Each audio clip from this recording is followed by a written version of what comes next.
Hello, hello sir. Start करें। Yes sir. Morning. Yes sir, yes sir.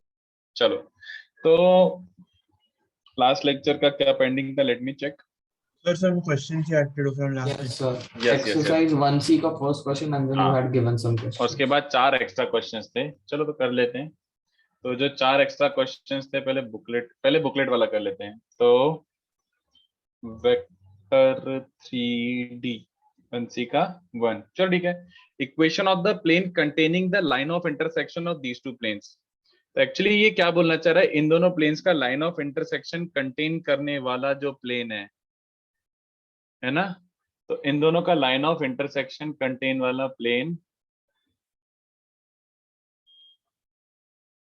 Can be taken as, बोलो, जो इन दोनों के लाइन ऑफ इंटरसेक्शन को कंटेन कर रहा है। सर लैम्डा लगा दे। हाँ, करेक्ट, वेरी गुड। तो this is d1 plus lambda d2. This is a plane which passes through line of intersection or contains the line of intersection of given two planes. So this is what you have to do. Line of intersection निकालने की जरूरत नहीं थी। तो इसकी normal के direction ratios मिल चुके हैं क्या? 1 plus lambda, 2 sorry lambda minus 1 and 2 lambda minus 1, है ना। तो ये जो रिक्वायर्ड प्लेन है इसकी नॉर्मल के direction ratios in terms of lambda आ चुके हैं। ऑल्सो जो अपना लाइन ऑफ इंटरसेक्शन है, line of intersection of remaining two planes, जो बाकी जो दो प्लेन्स हैं वो क्या क्या हैं? x plus 3y plus 2z equals to 2 और ये है 2x plus 3y plus z equals to 1। इनका लाइन ऑफ इंटरसेक्शन का direction ratios, do you understand क्या मिल जाएगा? Direction ratios n1 cross n2 ना, है ना। तो n1 क्रॉस n2 मतलब i j k। तो पहला क्या बन रहा है 1 3 2 और दूसरा क्या बन रहा है 2 3 1। तो what do we get? Direction ratio मिल रहे हैं i कैप 3 माइनस ऑफ 3 और सॉरी ये बन रहा है बच्चों, जिसको आप ये ले सकते हैं 1 माइनस 1 1, चलेगा। These are the direction ratios of line of intersection of these two planes. अगर अपना plane is parallel to line, अपना required plane parallel to line है, यानी प्लेन का normal is perpendicular to the line ना, तो कितने बच्चों समझ रहे हैं? ये दोनों परपेंडिकुलर क्वेश्चन में दिया है और परपेंडिकुलर तो डॉट जीरो रख दो। Normal of the plane and the given line are perpendicular, तो क्या बन जाएगा? Lambda plus 1 minus lambda plus 1 plus 2 lambda minus 1 is 0। तो डॉट प्रोडक्ट 0 रखा तो लैम्डा की वैल्यू आ गई -8। तो ये सॉल्व हो गया, ठीक है। इसको पुट कर दो in the original equation, you get your plane, ठीक है। तो ये 1C का फर्स्ट क्वेश्चन था, अच्छा क्वेश्चन था। इसके बाद वाले क्वेश्चन और अच्छे हैं। ये अनयूजुअल क्वेश्चन है, you will not be seeing them, ऐसे कहीं दिख नहीं रहा होगा। ऑलराइट, अनयूजुअल क्वेश्चन है। तो चलो क्वेश्चन 1 करते हैं। तो assuming n1 n2 n3 non coplanar, तो दिस इज अ फैक्ट, मतलब ये अपन डिटर्मिनेंट्स की थ्योरी में करेंगे जब अपन 3 इक्वेशन 3 वेरिएबल एनालाइज करेंगे। बट अभी ऐसे जस्ट मैंने मेंशन कर दिया था इतना कि अज्यूम कर लो n1 n2 n3 non coplanar है। अगर n1 n2 n3 non coplanar है, if n1 n2 and n3 अगर इसके नॉर्मल वेक्टर्स नॉन कोप्लेनर है, देन ये अपन डिटरमिनेंट में सीखेंगे कि क्यों। That implies planes meet at one point, planes meet at exactly one point, ठीक है। जैसे कोऑर्डिनेट प्लेन्स मान लो, कोऑर्डिनेट प्लेन्स क्या होता है बच्चों? ये रहा xy प्लेन, ये रहा yz प्लेन और ये रहा zx प्लेन। तो xy प्लेन, yz प्लेन और zx प्लेन, इनमें एक्चुअली एक ही पॉइंट कॉमन है, ओरिजिन, है ना। तो इनके नॉर्मल वेक्टर्स नॉन कोप्लेनर दिख रहे हैं। इस एक ij के are the normal vectors. The non-coplanarity in short implies that planes meet at one point. This you don't have to know anyway. इसका कोई काम नहीं है, बट ऐसे ही बता रहा हूँ। तो अगर n1, n2, n3 non-coplanar है, then we have to find the point of intersection of these three planes. तो ये एक्चुअली बहुत ही डिफरेंट क्वेश्चन है, मतलब व्हाट वी आर एक्सपेक्टिंग उसका अलग ही डिफरेंट ही अप्रोच है इसको सॉल्व करने का। Point of intersection, let it be r1 vector, इसको वेक्टर से सॉल्व करना ऑफ कोर्स। तो देखो पॉइंट ऑफ इंटरसेक्शन अज्यूम कर लेता हूं r1 वेक्टर है, चलेगा।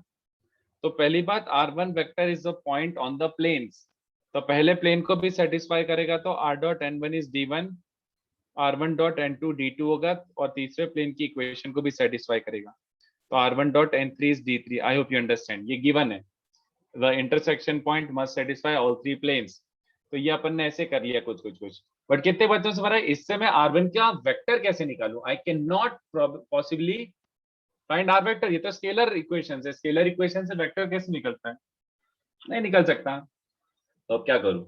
कहां से स्टार्ट करूं? इसमें यही नहीं समझ आ रहा साला स्टार्ट कहां से किया जाए. एक तो आपने वेक्टर फॉर्म में दिया है, स्टार्ट ही कहां से करें? Very good Manvi, almost correct, but 3 terms आएंगी.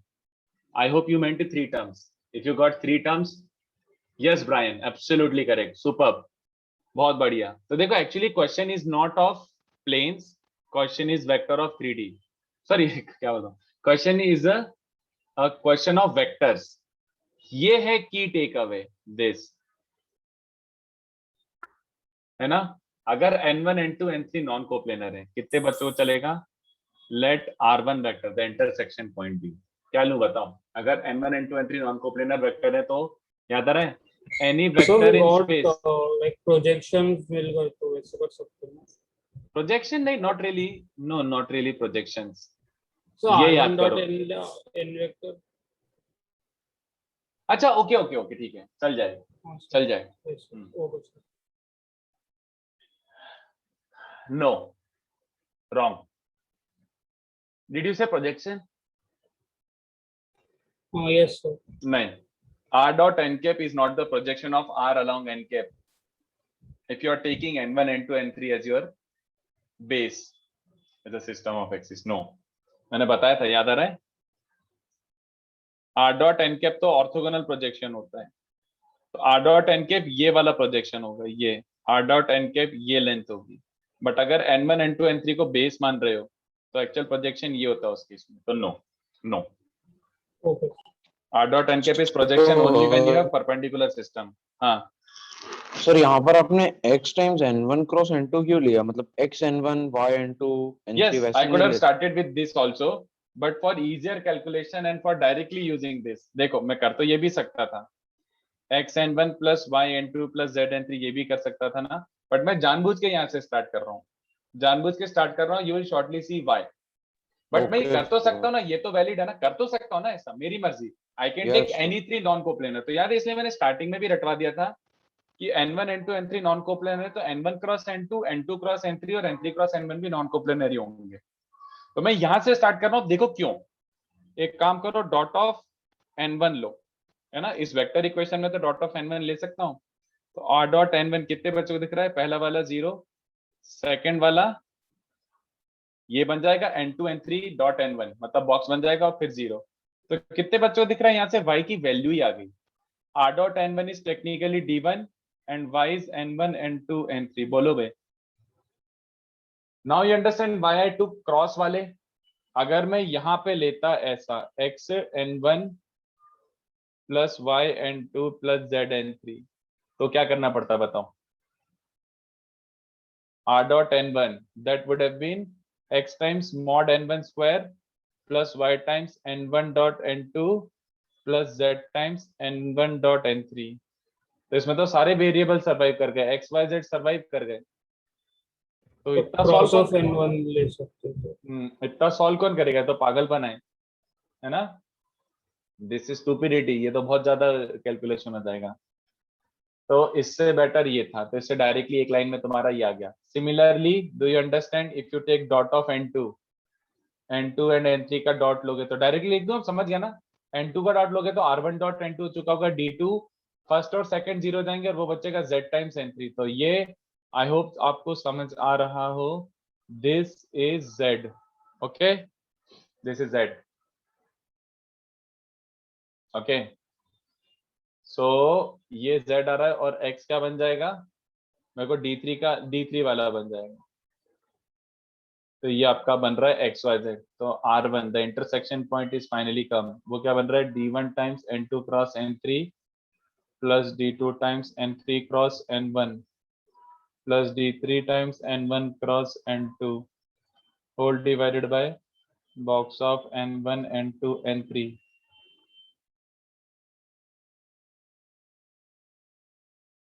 ठीक है, बोलो. तो ये बहुत ही अनयूजुअल क्वेश्चन था। कितने बच्चों को समझा इसका प्लेन से तो कुछ लेना देना ही नहीं था, इसका प्लेन से कुछ लेना देना ही नहीं था। सर एक डाउट है सर, आपने बोलो। R1 वेक्टर मतलब अज्यूम कैसे किया, मतलब क्या सोचा आपने दिमाग में? Any vector in the space can be assumed as a linear combination of three non-coplanar vectors। इसलिए मैंने आपको वो ऐसे लिख के अलग से दिया था कि n1 n2 n3 non-coplanar है। So if n1 n2 n3 non-coplanar, let the intersection point be a linear combination of three non-coplanar vectors। इसके अलावा कोई अप्रोच ही नहीं मेरे पास वेक्टोरियली सॉल्व करने के लिए। I have nothing to do। मैं स्टार्ट कहां से करूं? I have nothing to start with। So that's why मैंने क्योंकि ऐसे, सर मैं सॉल्व किया था तो मैंने x n1 कैप और y n2 कैप ऐसे लिया था, बट उससे वही वो भी हुआ। सही है बट उससे लेंथी हो गया ना। X Y Z 3 equation 3 variable, कौन सॉल्व करता फिरेगा? पॉसिबल ही नहीं है हमारे लिए। Okay sir. तो इसलिए ऐसे फॉर्म में छोड़ दो, ये ज्यादा अच्छा था। ठीक है, तो ये क्वेश्चन आपको यूजुअली ऐसे मिलेगा नहीं, इसलिए मैंने एक अलग से क्वेश्चन खुद से करा दिया कि चलो ऐसा भी, मतलब हाईली अनलाइकली कि जेई में ऐसा क्वेश्चन आ जाए, बट लाइक एक क्वेश्चन मुझे करा नहीं था। क्वेश्चन 2 तो बुकलेट में दिया हुआ है, क्वेश्चन 2 तो बुकलेट का है और क्वेश्चन 2 भी वेक्टर से ही सॉल्व करना है। इसलिए ईशान खुद से तो मुश्किल है क्लिक करना, but now that I have taught you, अब मे बी ऐसा हो सकता है कभी ऐसा अगर क्वेश्चन, वैसे chances of this appearing are very less, but now maybe you will be able to think. ये तो वैसे एकदम एक्सेंट्रिक सम्स हैं, काफी वियर्ड वाले सम्स हैं। तो मैं चाहता हूं कि you will be seeing this sooner और लेटर, कभी ना कभी आप ये क्वेश्चन देखोगे ही देखोगे। तो इंस्टेड समझ एग्जैक्टली मैंने ये रटवाया था ना, n1 cross n2 n2 cross n3 वो इसका स्क्वायर होता था। तो अगर ये नॉन जीरो है तो ये भी नॉन जीरो है, मैंने ये रटवाया था बात। तो ये इसलिए मैंने क्लास में ही करवा दी। ये दोनों क्वेश्चन आप कहीं ना कहीं इन्वॉल्व होते ही इन क्वेश्चंस में, इसलिए क्लास में करवा दो। अच्छा भैया, अब ध्यान से देखो, ये तीन जो प्लेन्स गिवन है, ये तीन प्लेन्स में क्या गिवन है common? these three have a common line of intersection, these three have a common line of intersection। तो अब अगर कॉमन लाइन ऑफ इंटरसेक्शन है तो ये आपको थोड़ा सा इंटरप्रेट करना पड़ेगा। ये देखो कितने बच्चों को समझ आ रहा है कि अगर मान लो कॉमन लाइन ऑफ इंटरसेक्शन, तो लुक एट दिस, ये मान लो लाइन ऑफ इंटरसेक्शन है, तो डू अंडरस्टैंड ये पहला प्लेन है, तो containing this line second plane ऐसा होगा, थर्ड प्लेन ऐसा होगा, हाँ या ना बोलो। Yes, sir. तो what can we talk, what can we say about their normal vectors? ये पहला प्लेन का नॉर्मल है, ये दूसरे प्लेन का नॉर्मल है, तीसरे प्लेन का नॉर्मल है। What can we comment on the normal? Coplanar. Co-planar. कितने बच्चों को समझा? अगर आपने ये बोला है तो इसका मतलब है n1 n2 and n3 must be coplanar. अगर ये हो रहा है तो n1 n2 n3 must be coplanar. I hope you understood sir. That, है ना? तो अब चलो, अगर n1 n2 n3 कोप्लेनर है तो how many of you recall क्या करते थे? Sir determinant 0। अबे n1 n2 n3 वेक्टर दिए थोड़ी हैं, वो तो वेक्टर ही दिया हुआ है। आईजे के फॉर्म में देता तो Boxes डब्बा zero. रखता ना, डब्बा 0। तब बस बट उसको that is immutable, you can not proceed after this. अगर ये 0 रख दोगे तो इसमें क्या हरकतें कर सकते हो? You can not do anything with this thing. कुछ और बोलो, what So else can you linear do? combination will be 0. हाँ, यस। तो इसका मतलब है यू कैन से कि x n1 vector plus y n2 vector plus z n3 vector क्या होगा बच्चों? 0। ये समझा? बोलो। अगर कोप्लेनर है तो there exist scalar quantity such that ये 0 हो जाए। तो अब ध्यान से Yes, देखो, अभी क्या हरकत कर रहे हैं अपन स्टैब्लिश कर रहे हैं। एक काम करो, इसमें n2 का क्रॉस ले लो, तो x n1 cross n2 directly लिख दूं क्या बच्चों? देखो कुछ नहीं समझे तो बता देना, बट अपन ये हरकतें वेक्टर इक्वेशन में बहुत किए थे। n2 का क्रॉस लोगे तो y वाला वैनिश हो जाएगा, z n3 क्रॉस n2 उधर जाके n2 क्रॉस n3 हो जाएगा। चलिंग नॉट चलिंग? ऐसे n3 का क्रॉस मारो तो क्या बन जाएगा? x n1 क्रॉस, नहीं n किसका क्रॉस मारा जाए? चलो n3 का क्रॉस मार देंगे तो क्या बन जाएगा? x n3 cross n1, left side से क्रॉस मारो, is y times n2 cross n3 हो जाएगा उस साइड जाके। इज दिस चलिंग तो बच्चों? बोलो भाई। Yes, sir. चलो Yes, तो sir. ये एक तो ये अपन ने स्टैब्लिश कर लिया कि भैया ये दोनों, क्योंकि अपन को फाइनल जो प्रूव करना है उसमें n1 cross n2 n2 cross n3 और n3 क्रॉस n1 है, तो मुझे क्रॉस प्रोडक्ट इंट्रोड्यूस करना ही पड़ेगा। What else? चलो r1 vector is a point which satisfies the line, मतलब r1 is a point on the line of intersection, तो r1 satisfies all three, yes or no? R1 first plane को भी, second plane को भी और third plane को भी satisfy करेगा, यस और नो? तो R1 का डॉट ले सकते हो कि नहीं बताओ? R1 is a vector along line of intersection, any point on the line of intersection. तो R1 का डॉट मारो धीमे से, तो ये भी क्या बन के जा रहा है बच्चों? 0, मतलब x d1 plus y d2 plus z d3। बोलो बच्चों, ये 0 दिया हुआ है ना? अब मुझे थोड़ा सा दिमाग लगाना पड़ेगा। अच्छा, इसकी वैल्यू 0 है ना? इसकी वैल्यू 0 है ना? सो this times, let's say, what do I want to do? n2 cross n3, इसकी वैल्यू क्या होगी? this times n2 cross n3 की वैल्यू क्या होगी? It's like 0 times a vector, Zero. 0 है ना? बस लो, आंसर आ गया। तो इसको धीमे से अंदर सरका दो, d1 into x times n2 cross n3। नहीं यार, मैंने n2 क्रॉस n3 गलत किया। what do I want? n2 cross Also n3 correct है। हाँ, correct है। नहीं, करेक्ट तो है, बट और मेरे को कैलकुलेशन करना पड़ेगा ना। रुक, हाँ हाँ, तो y times n2 cross n3 आपने ढूंढ लिया है, x into n3 cross n1, और x कैंसिल हो जाएगा पूरे इक्वेशन से। इसका आ चल जाएगा ठीक है, आंसर। खुश रहे, ब्लेस यू, चल जाएगा। y times d2 times y into क्या बचेगा? n2 cross cross n3। अच्छा, मैं सही कर रहा था यार, एक्चुअली मैं सही हाँ, कर रहा सर। था, फिर काहे पता नहीं, कंफ्यूज हो गया भैया। चलो, सर So what do सबको we- x के टर्म्स में लिखेंगे। यस, तो डायरेक्टली लिख दूं क्या कि x कॉमन निकल रहा है? x n2 क्रॉस n3 तो सही था, but y n2 cross n3 को क्या लिख दिया होगा मैंने? x n3 क्रॉस n1, है ना बच्चों? x n3 क्रॉस n1 लिख दिया होगा, और z n2 क्रॉस n3 को क्या लिख दिया होगा? x n1 cross n2। x तो कॉमन निकल चुका है, सॉरी। और इसको 0 में फेंक दो। Proved people. Yes, sir. तो ये क्वेश्चन का भी प्लेन से कुछ लेना देना था क्या? This was more like vector का क्वेश्चन था ये। This was the question of vector, not planes. Planes का तो बस वो था फुद्दू सा यूज था कि r1 डॉट n1 को d रखना है ऐसे। तो ये दोनों क्वेश्चन थोड़े अलग टाइप के क्वेश्चन थे, तो मैंने क्लास में ही कराना, सही समझा तो अपने क्लास में क्वेश्चन हो गए, ठीक है। उसके बाद देखो क्वेश्चन 3, अगर आप लोगों ने ट्राई किया था, देखो कितना ऑसम क्वेश्चन है। You actually know this in 2D, properly detail में किया था। ए पॉइंट क्या है? 068। तो do you understand 068 in YZ plane? Very good Manvi, superb superb, सही है। और बी वाला पॉइंट क्या है बच्चों? B 6 12 0। तो ये XY प्लेन में है ना, तो ये दोनों अलग अलग पॉइंट्स हैं, एकदम अलग अलग प्लेन में। और प कहां पर है? Where is P? P is alpha 0 0। तो देखो एक्चुअली में डायग्राम बहुत डिफरेंट है। तो ये PB तो XY प्लेन में, बट ए तो प्लेन के बाहर ही है। तो PA प्लस PB, हमें बचपन में तो ये सिखाया था कि PA प्लस PB होता है minimum AB, provided P can be internally collinear to the line AB। क्या P AB के लाइन के बीच में लाई कर सकता है? बोलो। P AB, नहीं, फिर से सुनो। P तो x एक्सिस पे मूव कर रहा है, लाइन AB ऐसा जा रहा होगा। क्या कभी P लाइन AB पे लाई कर सकता है? नहीं कर सकते। बिल्कुल नहीं कर सकता। तो P अगर लाइन AB पे लाई नहीं कर सकता, तो PA plus PB minimum AB हो ही नहीं सकता। PA plus PB minimum AB हो ही नहीं सकता।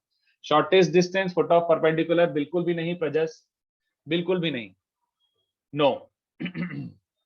ये देखो कितने बच्चों को याद आए कि अगर ऐसा होता, मान लो if A and B were in the same plane, तो अपन क्या करते थे बच्चों? अगर P A और B अगर सेम प्लेन में होते, तो याद आ रहा है बचपन में धूम मचाते थे ऐसे रिफ्लेक्ट करके, फिर A डैश P और B को कोलिनियर मारते थे, if you recall. Yes sir. है ना? अब यहाँ पे वो भी नहीं कर सकते, क्यों? क्योंकि P A और B सेम प्लेन में नहीं है। तो अब मुझे थोड़ा सा बुद्धि लगाना पड़ेगा। तो लुक एट द बुद्धि। So why can't we shift P so that it comes? तो रिफ्लेक्ट कर सकते हैं क्या?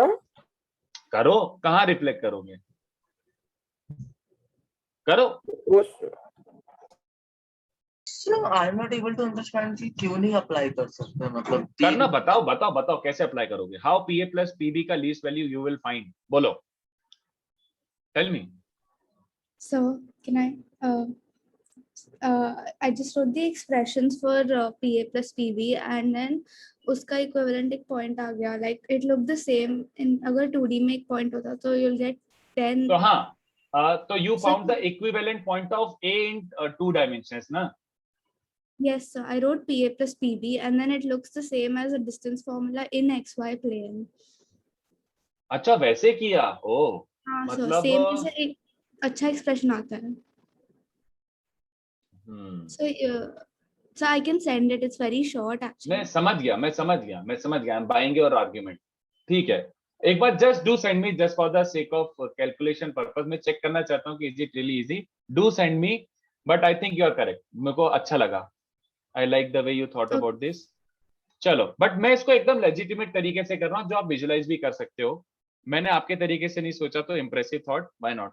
चलो एक काम करो, ओरिजिन को सेंटर लेके और इसको रेडियस मान के एक सर्कल बना दो।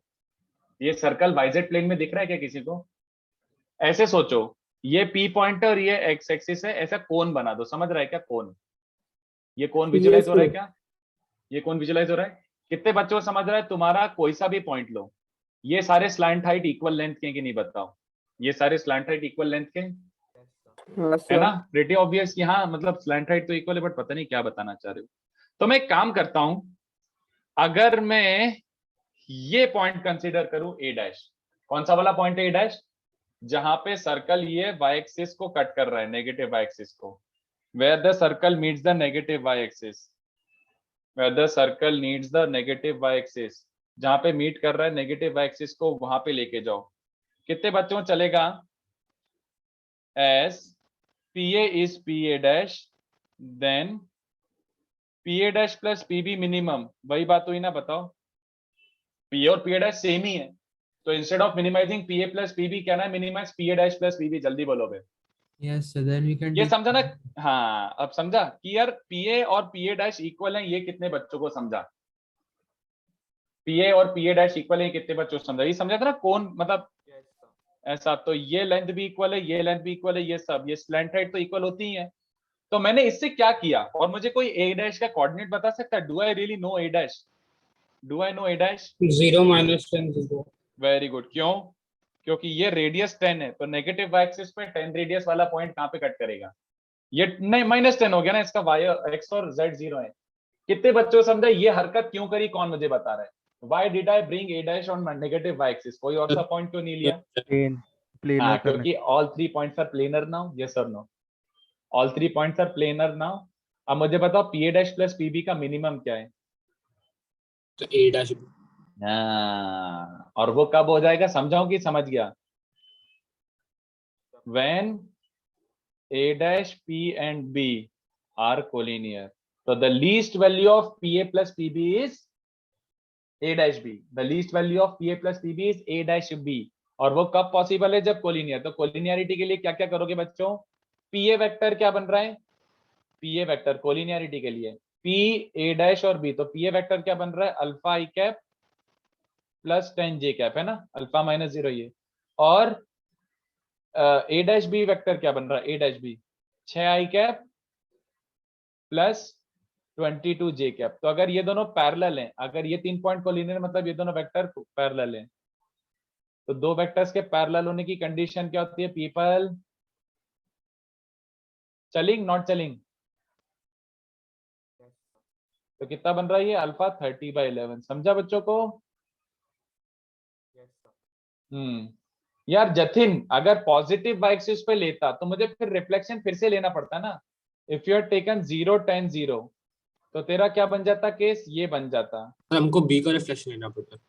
एक का भी ले सकता है, ऐसा कुछ नहीं, किसी एक पॉइंट का लो, तो फिर से रिफ्लेक्शन लेना ही पड़ता ना मुझे। तो मैंने पहले से ही वो वाला ले लिया। समझ आ रहा है? मैं क्यों वापस से क्यों एक्स्ट्रा सॉल्व करूं? जतिन, आई होप यू अंडरस्टूड। ठीक है, सर मुझे एक पॉइंट अभी भी नहीं समझ आ रहा कि अगर नॉन कोप्लेनर पॉइंट है तो वो बचपन मतलब 11th का कंडीशन क्यों नहीं लगा सकते P A plus P B minimum? You explain ना, मेरे को तो दिख रहा है कैसे अप्लाई करोगे पीए प्लस पीबी मिनिमाइज, तुमको कैसे समझ आ रहा है? How do you minimize PA plus PB? Is it AB? What is the minimum value? क्या सोच रहे हो बताओ तो सही। How will you minimize? अगर आपको लग रहा है कि मिनिमाइज कर सकते हैं तो बताओ कैसे। पीए प्लस पीबी का मिनिमम कैसे निकालूं? I don't know how to minimize PA plus PB. बोलो। सर कैसे निकालते थे? तो तुम तो उसमें भी कैसे निकालते थे? Sir PA plus PB. Collinear points होते थे मतलब P was moving on a line AB. अरे सर इधर तो है हाँ तो पहले इमेज लेते थे ना। Yes sir. हाँ तो let's see if you can do something like this in here. बताओ कैसे करोगे? I have no means to actually find this. कोई तरीका ही नहीं मेरे पास मिनिमम निकालने के लिए directly. So, like, can we say that P will lie in the plane containing A and B and perpendicular to the x-axis for minimum? No. PA will lie on. Can you repeat? PA will lie on.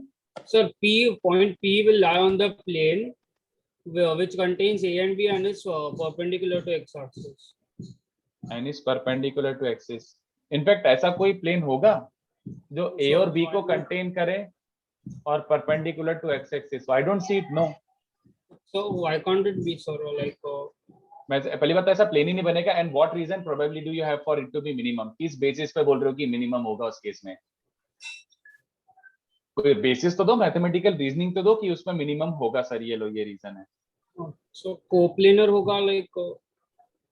सो पहली बात ऐसा plane होगा ही नहीं ना कि ये point और ये पॉइंट कनेक्ट कर दो. इन दोनों पॉइंट को कनेक्ट करके एक्स एक्सिस के परपेंडिकुलर होगा ऐसा plane? Oh, sorry, I mean perpendicular to the like x z plane. Sorry, not the x-axis, the x z plane. हाँ तो उसमें क्यों परपेंडिकुलर, उसमें क्यों मिनिमम होगा? Now give me a reason why it will be minimum in that case. So like coplanar होगा तब भी like minimum होगा ना like. Give me reason. ये तो आप अज्यूम कर रहे हो कि उसमें वो मिनिमम होगा, बट व्हाई? रीजन तो दो. वैसे आई थिंक बात वही हो जाएगी.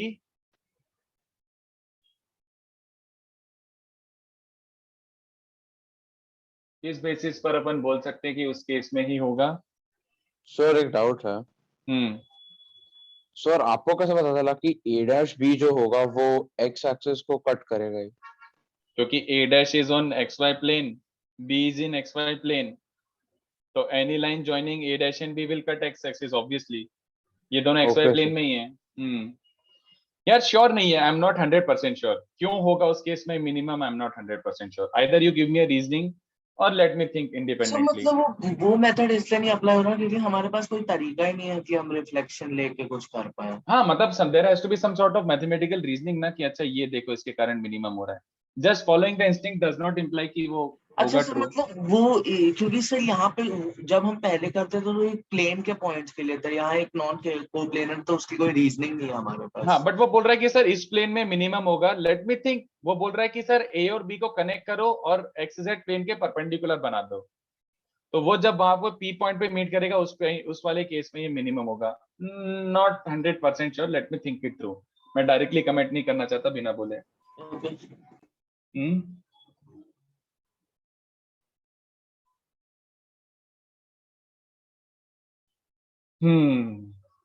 अच्छा Sir, ठीक है. एक्चुअली sir, एक मानवी और- का मेथड कुछ ऐसा है. मानवी ने क्या किया, उसने सच में पीए प्लस पीबी निकाल लिया.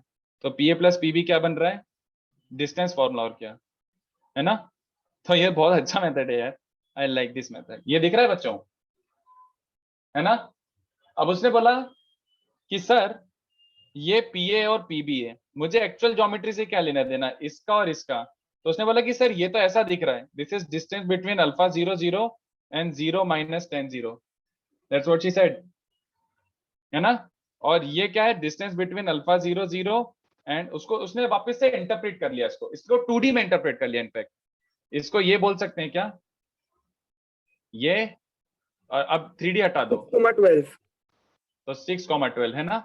तो अब ये 2D का क्वेश्चन हो गया, और अब ये सेम यही हो गया, ये सेम। उसने बोला कि सर पहले डिस्टेंस फॉर्मूला लगाओ, तो क्यों 3D में रख के रखूं? अब क्वेश्चन इज नाउ कि इसको मिनिमम निकालना है। तो अगर टेक्निकली ये क्वेश्चन होता आपके पास, तो आप इसको 2D सोचते ना कि this is a distance formula, x minus alpha and alpha comma 0 and 6 comma 12 के बीच का डिस्टेंस है, और ये अल्फा कॉमा 0 और 10 कॉमा 0 के बीच का डिस्टेंस है, तो इसका मिनिमम निकाल लेते हैं। तो this is a very good method, I like this, मुझे पसंद आया मेथड, गुड थॉट। चलेगा बच्चों को? Yes, sir. तो वही क्वेश्चन हो सर। गया। एक्सीलेंट। हाँ, अब एक बार एक्सप्लेन कर सकते हैं आपने ए डैश कैसे निकाला ज्योमेट्री से उधर ऊपर? ऐसे एक अगर सर्कल बनाऊंगा जिसका सर्कल सेंटर, वाला कॉन्सेप्ट समझा, बट आपको क्या पॉइंट कैसे मिला लाइक वो? अरे देखना, ये ओरिजिन है और ये रेडियस 10 है, तो ये डिस्टेंस भी 10 हो गया, तो y एक्सिस पे 10 यूनिट्स नीचे चला जाऊंगा तो कौन सा पॉइंट मिलेगा? 0 माइनस 10 0, हाँ, है ना? Yes sir.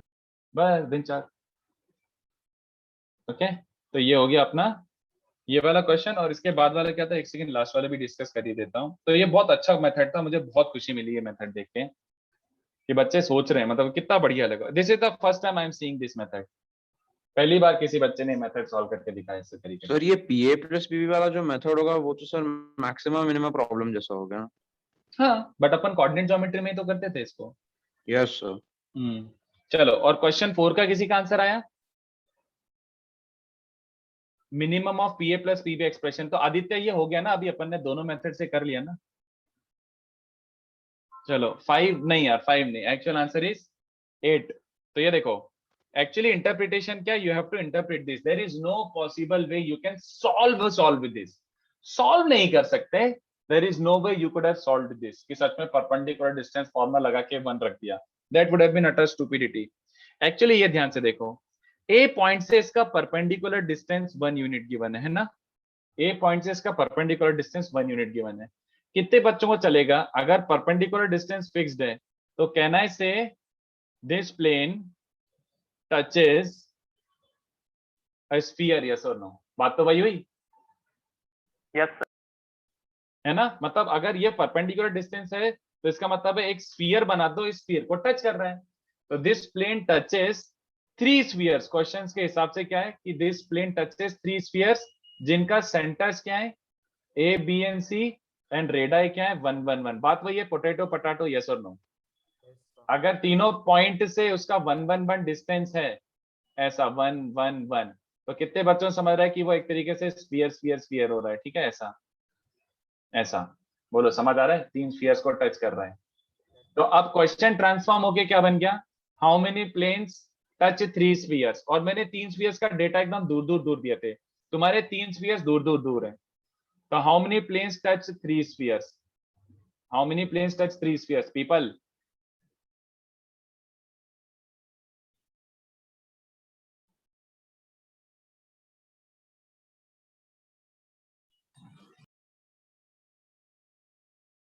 दो प्लेन्स तो कौन से दिख रहे हैं? अच्छा, पहले ऐसे सोचो कि ये स्फीयर जो भी है इक्वल रेडाई है, 3 सेंटर्स, तो 3 पॉइंट, ये तो हमेशा कोप्लेनर होते हैं, 3 पॉइंट तो हमेशा एक प्लेन में लाई करते हैं, तो can you imagine a plane passing through their centres,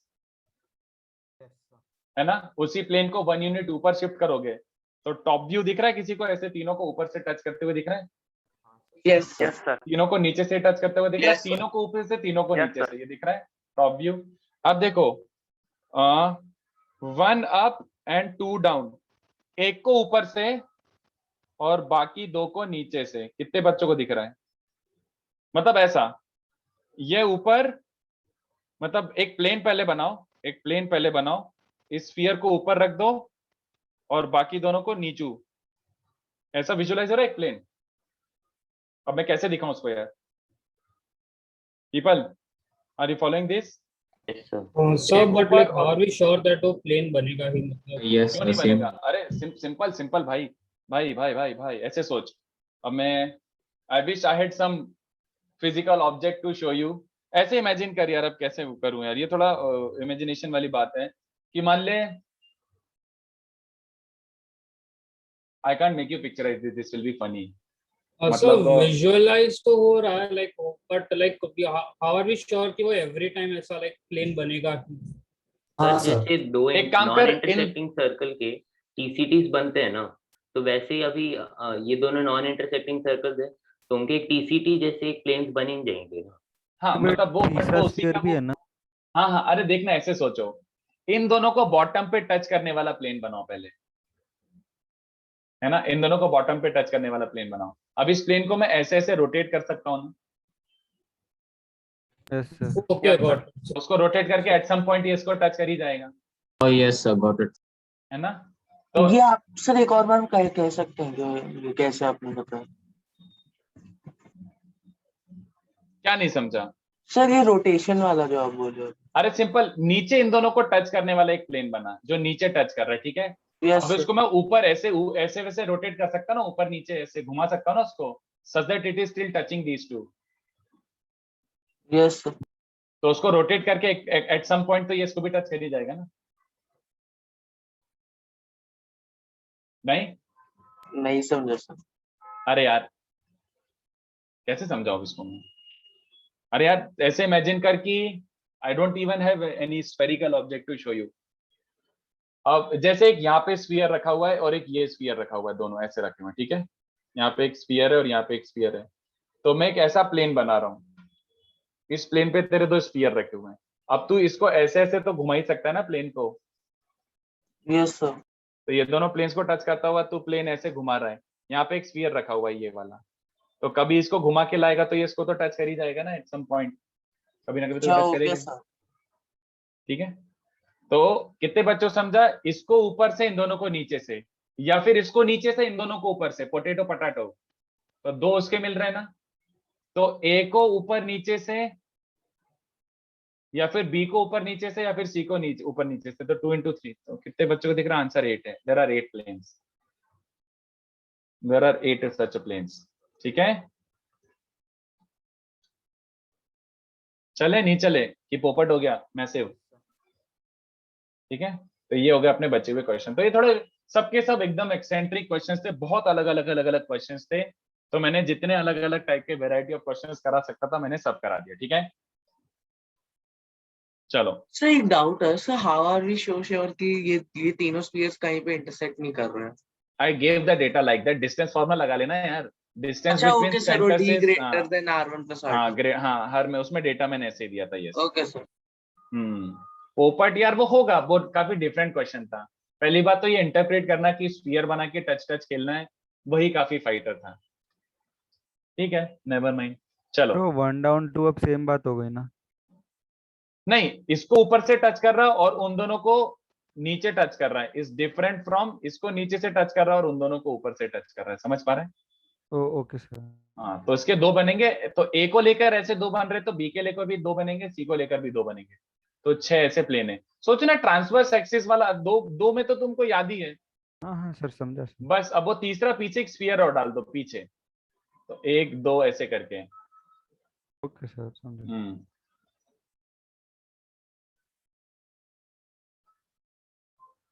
चलो तो अभी अपन खुशी खुशी डिटरमिनेंट स्टार्ट कर सकते हैं, और डिटरमिनेंट इजी टॉपिक है, बहुत ज्यादा फाइटर भी नहीं है। तो let's see what determinant is all about. Determinant, तो ये देखो, डिटरमिनेंट इज क्या बोलते थे उसको, मैं नाम ही भूल गया, इसको क्या बोलते हैं? ग्रिड, ग्रिड, वही नाम ही भूल गया था। तो determinant is a grid having, नहीं is a square grid of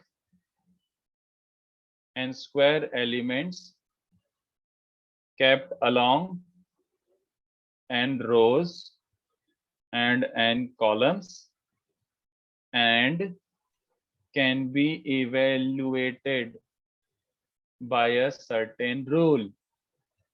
All right, this is a determinant. Dependent n vectors, ये क्या है ध्रुव? Dependent N vectors. अबे नहीं, अभी इसमें वेक्टर मत घुसा, नहीं अभी नहीं, अब वेक्टर खत्म हो गया, अभी don't introduce vector in this, छोड़ दो इसको अलग ही ट्रीट करो अभी प्लीज, वेक्टर जैसा मत सोचो इसमें। कहाँ पे क्या होगा वो मैं बताऊंगा, but this is an independent topic.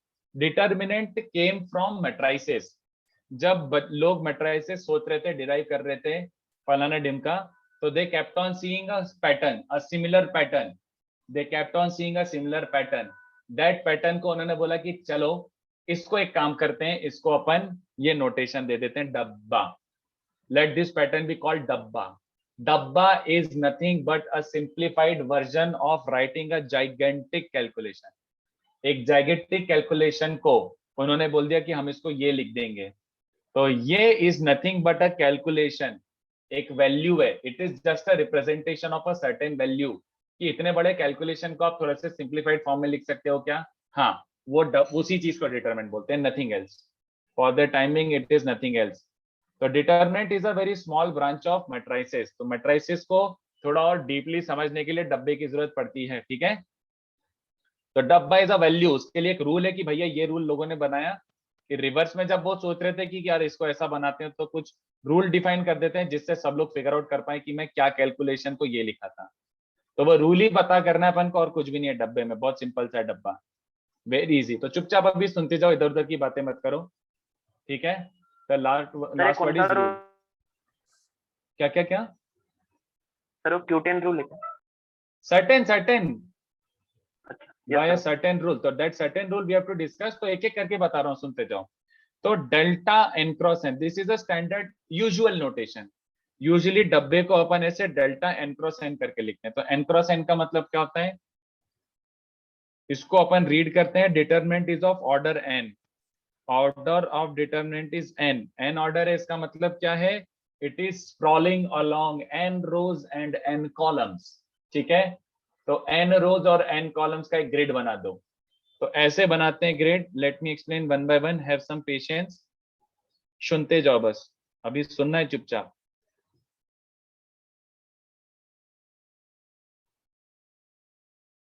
हाँ, तो ऐसे मैंने एक ग्रिड ऑफ एलिमेंट्स बना दिया. एक ग्रिड ऑफ एलिमेंट्स बना दिया जिसमें मैंने, देखो n रोज, कितनी रोज हैं, फर्स्ट रो है ना, सेकेंड रो, ऐसे करते करते n रोज. और कितने कॉलम्स हैं, फर्स्ट कॉलम, सेकेंड कॉलम, ऐसे करके दिख रहा है n कॉलम. तो n क्रॉस n ऑर्डर का ग्रिड है ये, जिसमें n क्रॉस n मतलब n स्क्वायर एलिमेंट्स हैं along n rows and n columns. तो इसमें क्या होता है बच्चों, ये जो चीज लिखी हुई है A11 A12 A13 क्या है भाई ये, तो Aij ये क्या होता है, this is called an element of the determinant. इसको डिटरमिनेंट का एलिमेंट बोलते हैं. And it belongs to, Ij का मतलब स्टैंडर्ड नोटेशन नहीं है. Ij का मतलब it belongs to ith row and jth column. चले नहीं चले, तो Ij मतलब आपको कौन सी रो पे जंप करना है, पहले तो ith रो पे, और j का मतलब jth कॉलम. तो जैसे उसने बोला A34, तो कौन से रो पे आओगे, ये फर्स्ट रो, ये सेकंड रो, ये थर्ड रो. तो थर्ड रो पे आ जाओगे. थर्ड रो में कौन सा column, first column, second column, third column, fourth column. तो दिख गया ये वाला एलिमेंट इज A34. चलिंग नॉट चलिंग, A34 मतलब थर्ड रो और फोर्थ कॉलम वाला जो एलिमेंट होगा. तो चले, एक बार आप रोज और कॉलम्स क्या होता है एक बार दिखा देंगे क्या?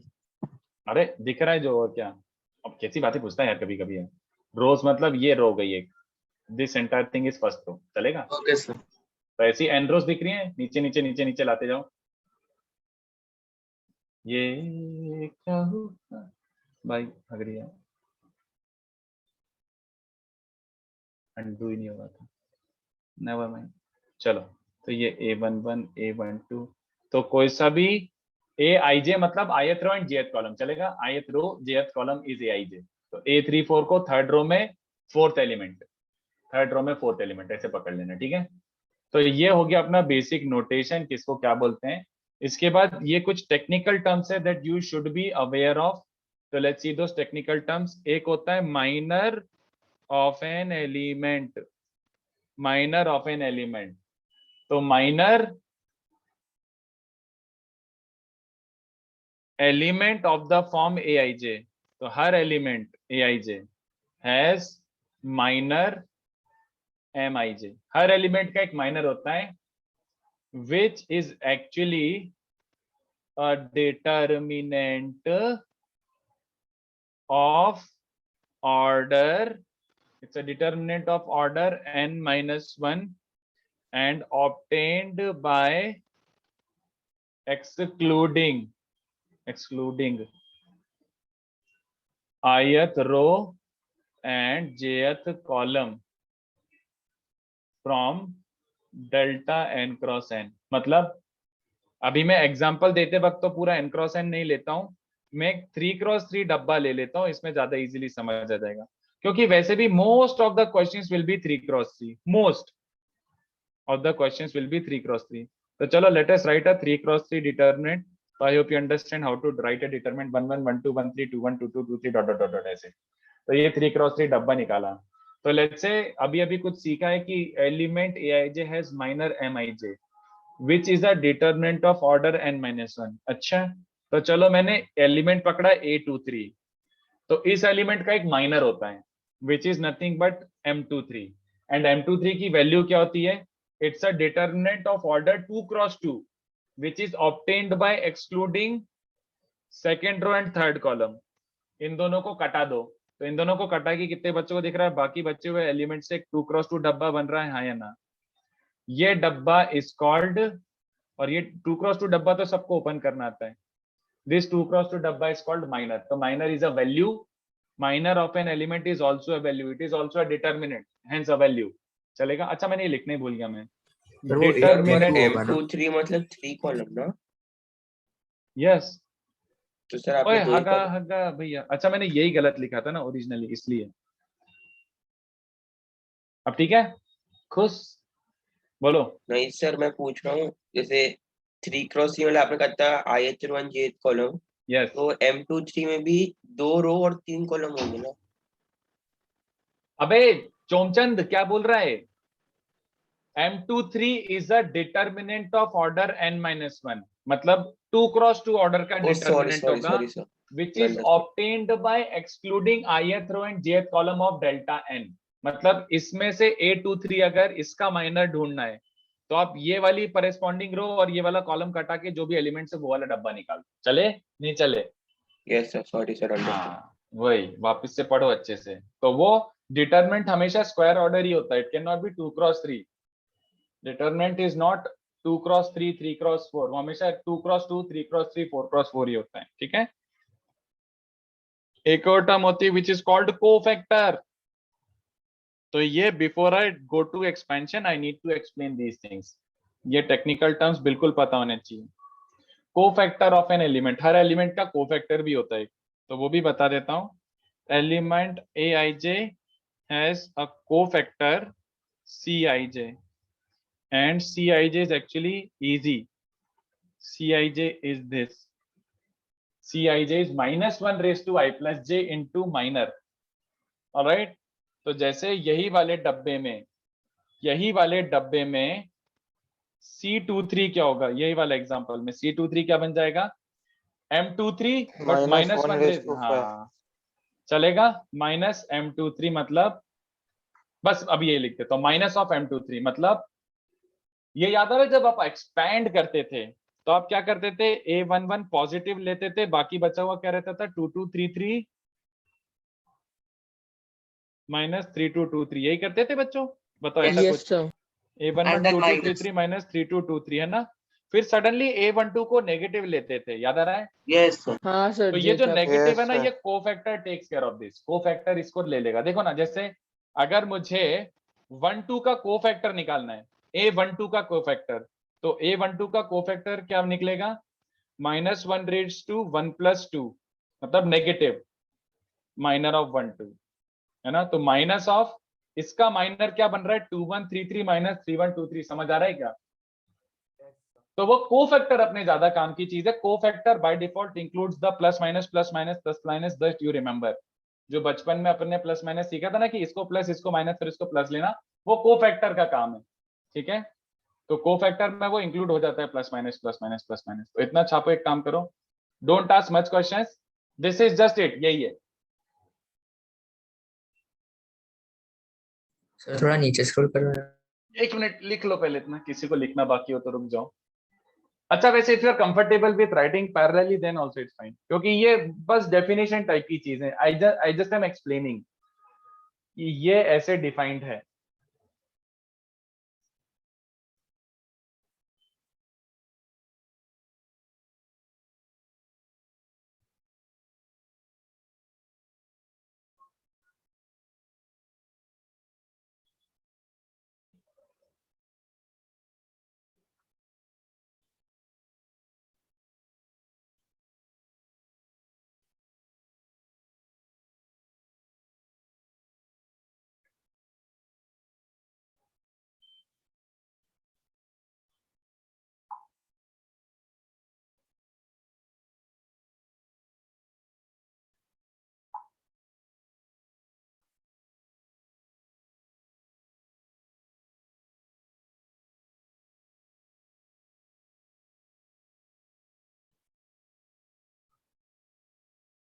चलो मैं नीचे स्क्रॉल कर रहा हूँ. सर एक मिनट. ओके, इतना ही स्क्रॉल थोड़ा किया सा है बस. ऊपर, थोड़ा सा थोड़ा और सा ऊपर करो ना. ओके, ठीक है. मैं तो पूरा ही ऊपर हो गया वो. Can you please repeat the cofactor की साइन वाला पार्ट? अरे शार्विल, अभी तो बस ऐसे याद रख, cofactor is minor with a plus या minus sign. Minor with a plus या माइनस साइन मतलब a11 का कोफैक्टर क्या होगा? -1 + 1 और बचा हुआ जो माइनर है 2233 - 3223. तो जो अपन ने ऐसे ऑल्टरनेट प्लस माइनस साइन सीखा था ना बचपन में कि डिटरमिनेंट में पहला प्लस लेना, दूसरा माइनस लेना और तीसरा प्लस लेना, वही चीज कोफैक्टर से डिफाइन हो रही है कि वो कोफैक्टर में आता है plus minus plus minus plus minus. ठीक है. And wait for expansion. Expansion में सब एकदम वो हो जाएगा, वेरीफाई हो जाए कि अच्छा ठीक है, ओके आप वही चीज बता रहे हो जो हमें पहले से पता थी, बट आप अलग तरीके से बता रहे हो और कुछ नहीं. सर हाँ, सर तो फिर डब्बे का आंसर के कोफैक्टर्स का समेशन होते हैं क्या? नहीं या रुक जाना, plus 2 minute minus? 2 minute 2 minute 2 minute 2 minute रुक जाना, अच्छा बता रहा अच्छा हूँ. अच्छा, ठीक है कोई बात नहीं, आराम से.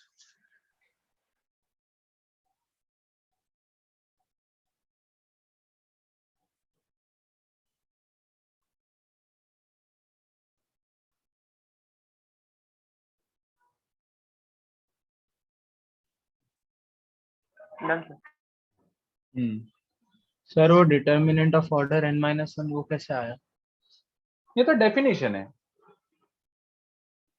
मतलब when they were deriving determinant कि यार इस पैटर्न को ऐसे लिख सकते हैं, वैसे लिख सकते हैं, then they come with this idea कि अच्छा ये वाला इसका प्रोडक्ट है, ये इसका प्रोडक्ट है, तो उन्होंने ये टर्म्स डिफाइन कर दी. तो डेफिनेशन है, मतलब इसका मैं भी कुछ नहीं बता सकता. इट्स लाइक आस्किंग सर 1 + 1 2 कैसे आया? उन्होंने बोला कि 1 और 1 को ऐड करके 2 बनता है, तो अपन ने मान लिया 2 बनता है. ये डेफिनेशन है ना बस. हाँ, मतलब this is the way it is defined कि आपको एक लॉजिक दिया हुआ है कि भैया अगर मैं ये नोटेशन बोल रहा हूं तो ये नोटेशन को मेरा बनाया हुआ नोटेशन है, मान लो मेरा बनाया हुआ नोटेशन, तो वो नोटेशन का मैंने आपको बता दिया कि ये नोटेशन है, तो भैया आप ऐसे ओपन कर लेना. बस सिंपल. इसमें अपन क्या कर सकते हैं? अपन वो नोटेशन सीख सकते हैं कि चलो ठीक है आप बता दो, हम देख लेते हैं. तो कौन सा नोटेशन जो कोफैक्टर का? द डब्बा. अच्छा, ये है क्या? What is this?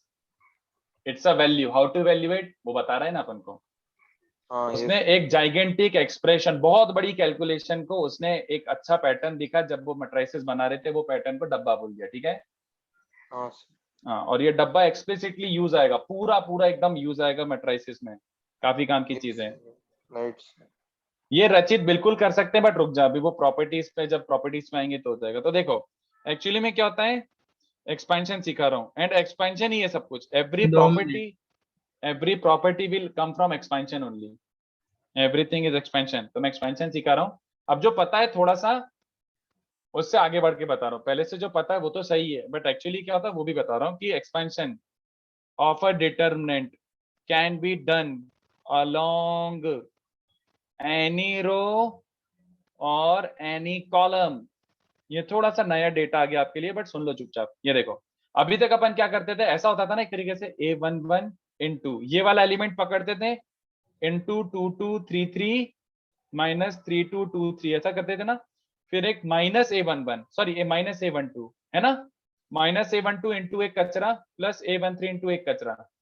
क्या मैं इसको ये बोल सकता हूं कि you are opening the determinant along first row?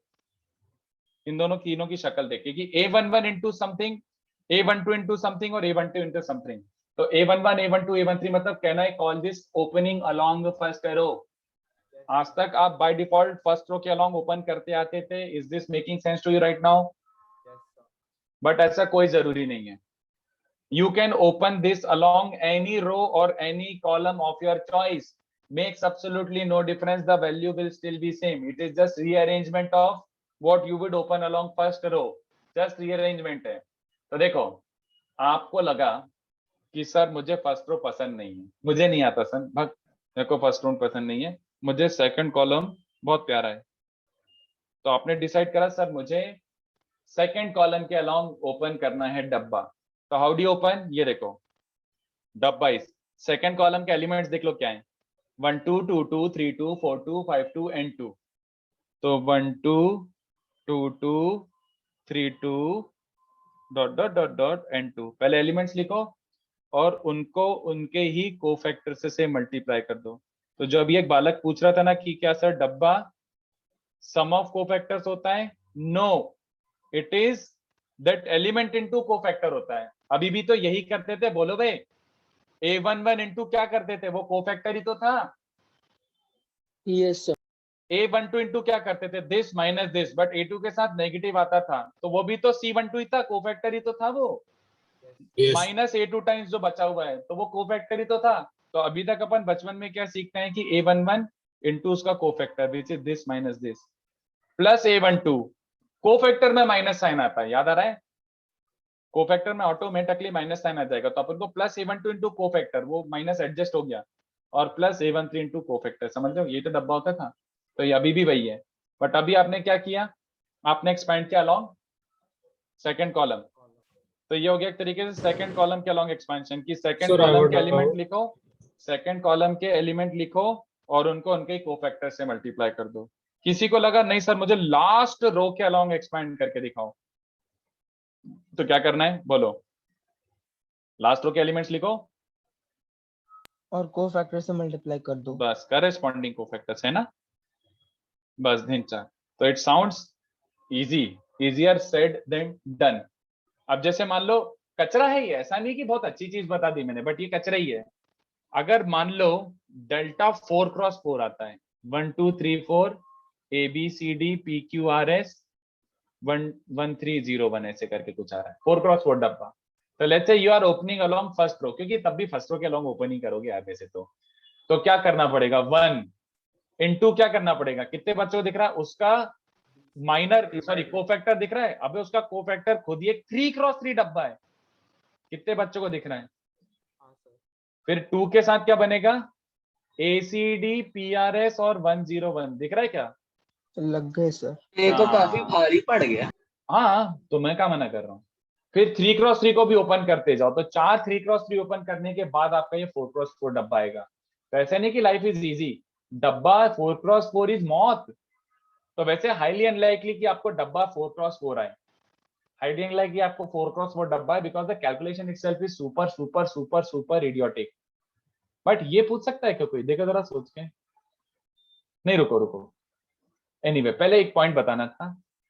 तो आप इसका एडवांटेज क्या है, ये था लेट्स से लास्ट रो के along open. What is the advantage, why should I not always open along first row. तो ये देखो यू कैन, कोई फर्क नहीं पड़ेगा ज्यादा, हार्डली एक स्टेप का फर्क पड़ेगा.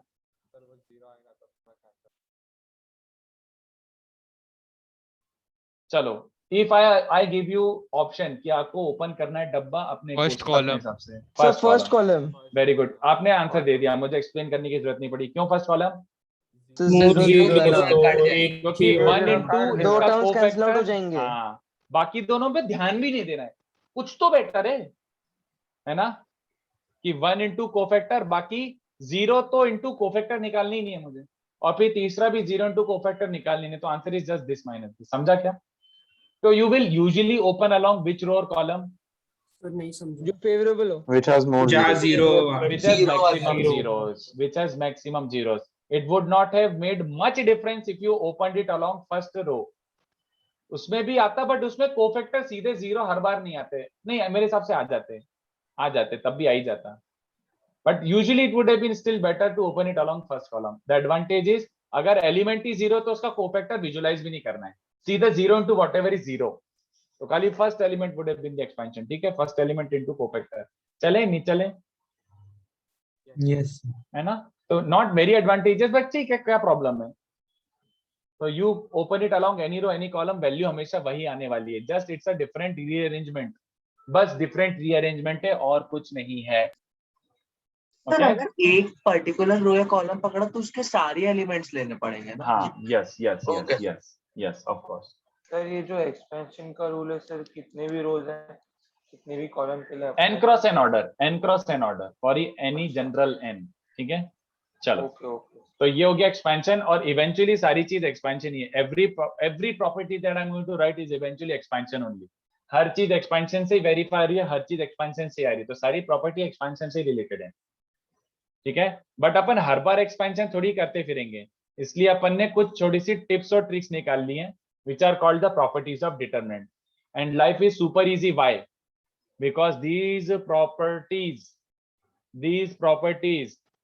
you already know. कैसे बोल दिया मैंने, ऑलरेडी पता है, कौन बताएगा? कुछ वेक्टर्स में बता देना आपने किया सर। था डब्बा कुछ नहीं, पूरा वेक्टर्स में किया था। स्केलर ट्रिपल प्रोडक्ट की प्रॉपर्टीज याद है? स्केलर ट्रिपल प्रोडक्ट की प्रॉपर्टीज याद है? वही लिखने वाला हूं मैं, एग्जैक्टली वही लिखने वाला हूं। तो अगर आपको स्केलर ट्रिपल प्रोडक्ट का विजुअलाइजेशन थोड़ा सा याद है कि अच्छा ये प्रॉपर्टी ये होता था, मैं उसी को बस डिटरमिनेंट फॉर्म में लिखने वाला हूँ। तो देखो ये कितना आसान पड़ेगा आपको, super super easy. Look at this. सबसे पहले ये वाला बताना चाहता हूं मैं, ये एक्सपेंशन लिख लिया क्या बच्चों ने? Yes, sir. ये कोई फॉर्मुला नहीं था, ये कोई फॉर्मुला नहीं था, इट वाज जस्ट कि it can be done along any row and column. तो जो आपको आता है वही मैंने बस रिफ्रेज कर दिया। और अभी भी आप वैसे भी फर्स्ट रो के अलावा ओपन ही करोगे मेनली, तो अनटिल कुछ और एडवांटेजेस दिख जाए।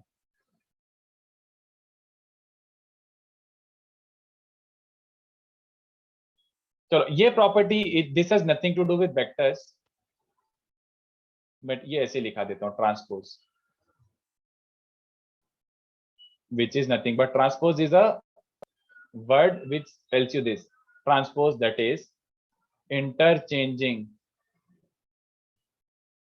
the rows, entire, all, and columns.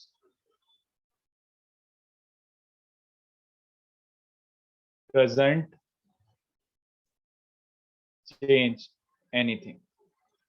कोई फर्क नहीं पड़ता, तुम रोज को कॉलम बना दो, बट व्हेन आई से रोज मतलब ऑल, तो ये बोलना चाह रहा हूं बस मैं, कोई काम की प्रॉपर्टी नहीं है, बस मेरे को मेंशन करना है इसलिए मेंशन कर रहा हूं। This is useless property, A31, A32, A33। तो अभी देखो मैंने क्या बोला, जो तुम्हारी रोज हैं उनको करेस्पॉन्डिंग कॉलम बना सकते हो। It makes absolutely no difference in the value of determinant. What do I mean by that? अभी फर्स्ट रो है, उसको क्या बना दो? First column. First column. तो देखो जरा, फर्स्ट रो के एलिमेंट्स मैंने फर्स्ट कॉलम में लिख दिए, देन सेकंड रो को second column, and third row के एलिमेंट्स क्या बन गए? Third column.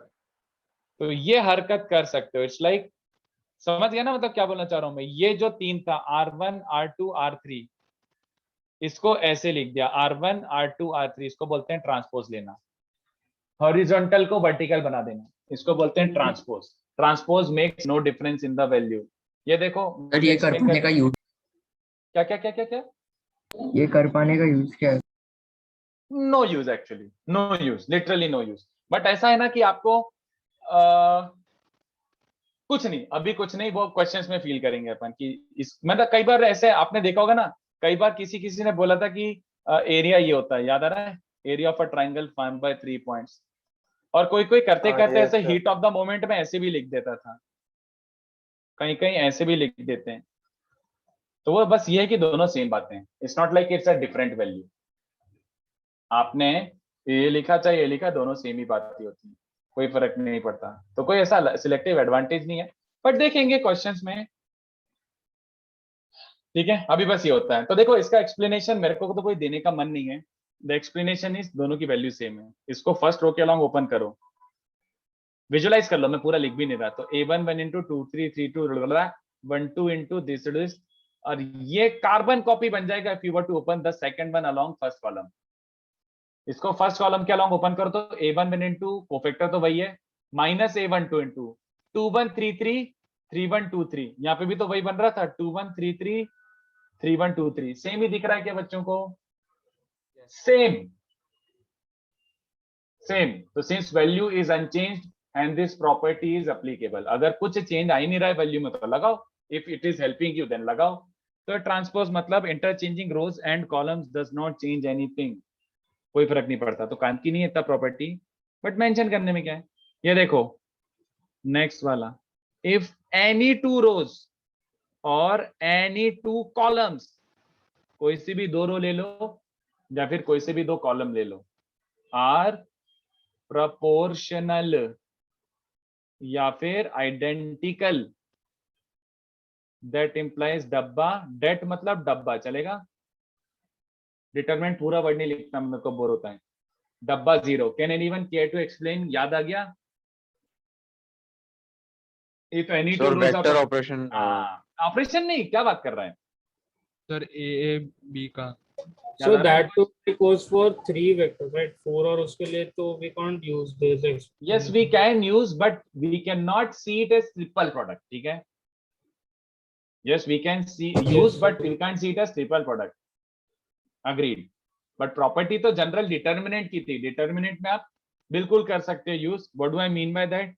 आपके पास मान लो ये 1 2 3 और यहाँ पर है 4 8 12 और बाकी कुछ भी हो 7 9 -13, सीधे के सीधे 0 लिख के आ जाना बिना सोचे समझे। Did I give an explanation for this? क्या मैंने इसका एक्सप्लेनेशन दिया कि क्यों डब्बा तो मतलब ये ट्रिपल प्रोडक्ट से हम लोग कर सकते हैं? नहीं, बट 4x4 ऑर्डर का कोई मीनिंग नहीं हो ना। 4x4 order is not a triple product. तो triple product is not the actual reason. Triple product is like a verification कि हाँ ट्रिपल प्रोडक्ट में तो होता था, ऐसा याद आ रहा है। Did I give an explanation for this? मैंने एक्सप्लेनेशन नहीं दिया, मैं देता हूँ। जस्ट हैव सम पेशेंस, मैं देता हूँ। जो लास्ट प्रॉपर्टी ना 7th प्रॉपर्टी, उससे आपको सारी properties, most of the properties उससे एक लाइन में आ जाएंगी। बट ये फुद्दू वाली properties, let's get these out of the way. अभी फिलहाल सुनते जाओ कि यार ये होता है कि you have your any 2 rows, first और सेकंड बोल दो, फर्स्ट और थर्ड बोल दो, फर्स्ट और 9th बोल दो, any 2 rows are proportional. What is the meaning of proportional? इसमें कुछ एक कांस्टेंट के मल्टीप्लाई करके अगर ये बन रहा है, सीधे डब्बा 0 डाल देना। ठीक है? यहाँ पे फिलहाल मैंने एग्जांपल में फर्स्ट एंड सेकंड रो को प्रोपोर्शनल बोला है। ठीक है? तो डब्बा पहले ही 0 मार देना, डोंट इवेल्युएट दिस। ओके? तो मैंने एक्सप्लेनेशन नहीं दिया, for the timing just by this कि है होगा। चलो ठीक है कि if any 2 rows, any 2 columns also are proportional, then डब्बा has to be 0। ठीक है? Third also it will B Fairlie easy, मुझे पास कुछ ज्यादा बताने के लिए नहीं है। इफ ऑल द एलिमेंट्स, अच्छा ये मैं एज ए प्रॉपर्टी बना के बेच चुका इसको कि अगर एक रो के सारे एलिमेंट 0 हैं, अगर किसी एक रो या एक कॉलम के सारे एलिमेंट 0 हैं, देन ये मैं बेचू बना के प्रॉपर्टी की। यार ये तो बहुत ही ऑब्वियस सी बात है। अगर सारे एलिमेंट 0 है तो 0 into cofactor plus 0 into cofactor 0 ही बनेगा, है ना? Yes. तो वो मैं अज्यूम कर रहा हूँ कि दिस इज लाइक सेइंग 1 + 1 = 2। वो मैं प्रॉपर्टी बना के नहीं बेच रहा। जो प्रॉपर्ली थोड़ा सा डिफरेंट है उसको प्रॉपर्टी बना के बेचते हैं। चलो, if all the elements, if all the elements of a row and whatever is applicable for row is also applicable for column, कोई अलग से ऐसा प्रॉपर्टी नहीं कि रो के लिए एक्सक्लूसिव है ना? तो if all the elements of a row are sum of 2 terms each, याद आ रहा है कुछ? Do you recall any such property in triple product? People? So sum triple product of A plus B, B plus Correct. C, B plus C. हाँ, then the determinant can be split into 2 smaller determinants along that row, और अगर column को split करा तो along that column, keeping remaining stuff same, keeping बाकी सब, keeping remaining rows और column, सब में बार-बार नहीं लिख रहा कॉलम, सेम। मतलब क्या? अभी ऐसे इंग्लिश में लिख के तो ज्यादा समझ नहीं आ रहा। ये देखो, ये वाली प्रॉपर्टी बोल रहा हूं मैं, a11 + x, a12 + y, a13 + z, बाकी सेकंड रो और थर्ड रो जो भी हो, doesn't matter. For the time being concentrate on the first row. First row का हर एलिमेंट 2-2 टर्म्स का वो है ना, 2-2 टर्म्स का एडिशन ऐसे करके लिखा हुआ है ना। तो तुम इस डब्बे को स्प्लिट कर सकते हो into 2 smaller dabbas along that row. मतलब 1 1 1 2 1 3, अगर तुमने फर्स्ट रो के अलोंग स्प्लिट करा तो सेकंड और थर्ड रो को इंटैक्ट रखना, दोनों में एज इट इज ट्रांसफर कर देना। तो थोड़ा सा आइडिया लग रहा है? What do I mean by this statement? बोलो। Yes sir. ये this is what I said कि लाइक 2 और 3 रो सेम रखना है, दोनों छोटे वाले डब्बों में इसके एलिमेंट्स ऐसे स्प्लिट कर देना। इसका रीजनिंग देखो, इतना सुपर पप्पू रीजनिंग है, इतना पप्पू रीजनिंग है, कितने बच्चों चलेगा कि एक्सपैंड कर लो और क्या, बोलो। दिख गया? This is just a distribution कि सर इसको तो ऐसे लिख सकते हैं, A11 C1 plus A12 C12 plus A13 C13, और बचे हुए कचरे को क्या लिख सकते हैं, X C11 plus Y C12 plus Z C13। बोलो कितने बच्चों को दिख गया? अबे सीरियसली, ये था एक्सप्लेनेशन? कितना वाहियात एक्सप्लेनेशन था। A11 C11 A12 C12 A13 C13, ये डब्बा बन गया, XYZ वाला ये डब्बा बन गया। Are you following? Yes, I am just explaining this property कि A11 plus x A12 plus y A13 plus z. तो A11 प्लस एक्स को मैंने ऐसे ओपन कर दिया, दिस इंटू उसका कोफैक्टर, दिस इंटू उसका कोफैक्टर, दिस इंटू उसका कोफैक्टर। ये तो डिस्ट्रीब्यूटिव प्रॉपर्टी हो गया बे, ये तो डिस्ट्रीब्यूटिव प्रॉपर्टी और कुछ भी नहीं है, खत्म। ये था एक्सप्लेनेशन। तो as I said, every explanation is basically expansion only. क्या एक्सपेंशन करो, देखो सेम है, हाँ तो फिर ले लो सेम। अच्छा ये मत करना, ऐसा कोई जोर जबरदस्ती नहीं है, बोलो। ऐसे नहीं कि लेफ्ट लेफ्ट लेफ्ट वाले को एक डब्बे में रखना, राइट राइट राइट वाले को एक डब्बे में रखना। अबे जो करना है करो, जस्ट स्प्लिट कर दो। ऐसा भी कर सकते हो, मेक्स एब्सोल्युटली नो डिफरेंस। ये y C12 को इसके साथ ले लो, A12 C12 इसके साथ ले लो, कोई फर्क नहीं पड़ता, जस्ट स्प्लिट करना सीख लो, ठीक है। तो I will not bother you much with this property, क्योंकि काम तो आती नहीं है, हार्डली काम आती, हार्डली हार्डली। बट एक बार ऐसे दिमाग में डाल देता हूँ, ये अपन उसमें भी डिस्कस कर रहे थे, यहाँ पे भी मैं वापस पुट करना चाहता हूँ इनटू वर्ड्स। चलो ये बताओ,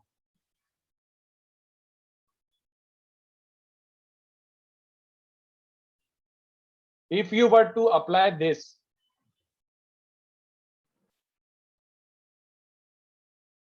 if you were to apply this, what would you get? तो मल्टीपल स्प्लिटिंग होगी ना, कुछ 8 तो बनता है ना। 8 टर्म्स हाँ, कितने eight बच्चों को बनता है। समझा? 8 छोटे डब्बे बनेंगे, याद आ रहा है कुछ? Yes 8 sir. डब्बाज बनेंगे। तो क्या वो तुम 8 डब्बे लिखते फिरोगे क्या? नो। हाँ, तो वो प्रॉपर्टी काइंड ऑफ यूजलेस ही हो गई। यही मैं बताना चाह रहा हूँ कि वैसे भी कोई इंपॉर्टेंट प्रॉपर्टी नहीं है, वैसे भी कोई इंपॉर्टेंट प्रॉपर्टी नहीं है, तो प्रॉपर्टी काइंड ऑफ यूजलेस ही है। हाँ। सर 8 कैसे बनेंगे? अरे यार don't make me right this. तुम वेक्टर 3D में नहीं अटेंड करे थे क्या? बताया तो था, A plus D C plus E और B प्लस एफ है मान ले, तो एट अ टाइम एक ही स्प्लिट होता है, तो A remaining 2 same, B plus F, D C plus E B plus F, तो एट अ टाइम एक ही स्प्लिट हुआ। अब तो इसको स्प्लिट करेगा तो 2 डब्बे बनेंगे, दोनों में C प्लस एफ बचेगा। तो समझ गया ना? ये बस वही, don't make me explain this, ये फालतू गिरी है। इतने डब्बे थोड़ी लिख के दिखाऊंगा मैं, 8 डब्बे। चलो अच्छा, नहीं कहां से कॉपी करना था? सर एक डाउट है, अभी आपने जो किया था A12 और XL, उन दोनों को मतलब अलग अलग भी लिख सकते हैं ना, लाइक जैसे अभी आपने लिखा था। मतलब मैं बोल रहा हूँ ये y को इधर लेके और 1 2 को उधर लेके भी लिख सकते थे, मेक्स नो हाँ ओके डिफरेंस, सर। क्योंकि वैल्यू तो वही है, वैल्यू तो वही है इवेंचुअली।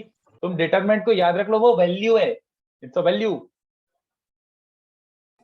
सर एक्सपेंशन भी कॉपी करना पड़ेगा। एक्सपेंशन भी कॉपी करना है भाई? आप फोटो खींच लो। Yes, आप एक sir. काम कर रहे हो, या तो टाइम पास कर रहे हो, इतना टाइम तो दिया था एक्सपेंशन लिखने का। ये तो रिवीजन चल रहा है यार, ये प्रॉपर्टीज आपको आती हैं, इतना क्यों टाइम ले रहे हो? Why are you getting confused about something which you already know? You should be very comfortable in this. Sir आपने जो अभी 8 टर्म्स वाले डिटर्मिनेंट लिखा था, उसमें 8 इसलिए आने क्योंकि हर एक बार ही अलग अलग एक ही बार में होगा। एट अ टाइम एक ही स्प्लिट होता है, एक ही रो या एक ही कॉलम। हाँ, सबको Okay. एक साथ स्प्लिट नहीं कर सकते। Okay sir. हाँ सर हम हाँ। एक ही रो को एक टर्म स्प्लिट नहीं कर सकते ना, हर टर्म को थोड़ा थोड़ा स्प्लिट करना पड़ेगा ना, लाइक अगर एक रो को एक ही टर्म को स्प्लिट करना है तो बाकी दोनों को 0 0 लिखना पड़ेगा। चल मान ले यही है, तो इन दोनों को 0 0 लिख के जो डब्बा बनेगा। ओके। सर ये सारी प्रॉपर्टीज मोर देन 3 ऑर्डर के लिए भी एप्लीकेबल है ना? General n order. Okay sir.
Sir थोड़ा सा नीचे जाओ।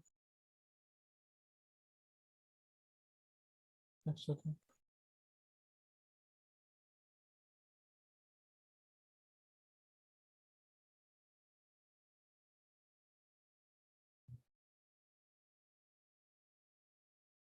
सर आप सेकंड प्रॉपर्टी का एक और बार बताएंगे क्या?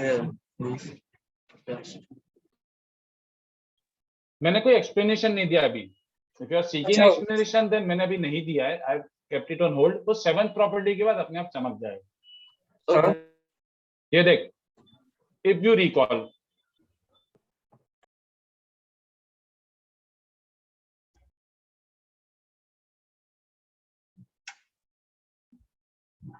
छोड़ो कुछ नहीं. सर हम्म. वो लड़के को दिखाए थे ना वो ए बार डी बार है सर, वो आपने उसको कैसे एक एक टर्म को अलग अलग किया, तो यहाँ पे भी हमें फिर अलग अलग करना चाहिए ना. पहले A11 एक्स पे A1 वो वाई पे A1 3, तो फिर टोटल 3 डब्बे हो जाएंगे ना. इसमें वो जो एग्जांपल लिखा था नीचे उसमें, हाँ हाँ सर वही, तो वैसे ही ऊपर वाला नहीं, भी. उसमें 8 डब्बे होंगे. 8. अगर हर एलिमेंट में दो दो टर्म है और उसको पूरा एकदम सिंगल सिंगल टर्म में लेके आओगे तो 8 डब्बे बनेंगे. तो यहाँ पे भी सर फिर 3-4 डब्बे होने चाहिए ना, जैसे A11 अबे एक्स यहाँ पे बट एक ही रो के एलिमेंट्स दो ना, इसको और फर्दर स्प्लिट क्या करेगा ये तो बता दे. तू कहाँ से ला रहा है ये थॉट्स? नहीं सर, अभी आपने दिखाया था ना वो ए बार डी बार अलग था, तो आपने उसको अलग से किया, फिर वो सी बार और इसको अलग से किया, आपने जो बनाया था ना वो जो वेक्टर वाला बॉक्स. तू वेक्टर अटेंड किया था? हाँ सर किया था. तो तेरे को कैसे अब ये डाउट आ रहा है? वेक्टर में तो I did a proper explanation for this. At a time एक ही स्प्लिट होगा तो ए बाकी दोनों इंटैक्ट रहेंगे. अब करते जा फर्दर. हाँ तो फिर सर ऊपर भी तो सिमिलर वे में होना चाहिए ना. पहले A11 और एक्स पे A12 और वाई पे A13 और जेड, ये भी तो सेम ही रो में ना ये तीनों. क्या पी क्या है तू? क्या बोल रहा है?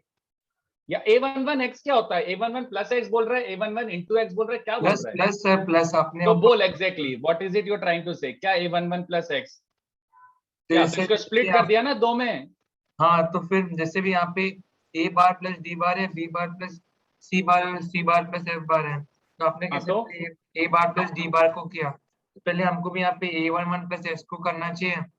उसका तो एक किया ना बॉक्स, मेंढक, इसलिए तो राइट उसका एक साइड आया बॉक्स दो. बना, और फिर A12 प्लस वाई उसका एक बॉक्स बना है, A13 प्लस जेड उसका एक बॉक्स बना, जैसे यहाँ पे नीचे वेक्टर में किया है ना बीच में.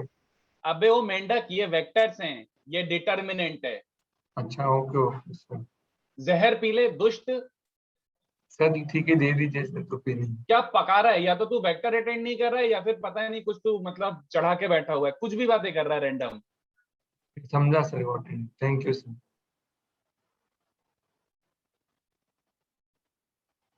चलो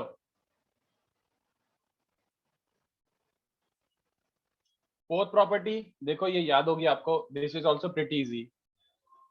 if we interchange two rows, बताओ.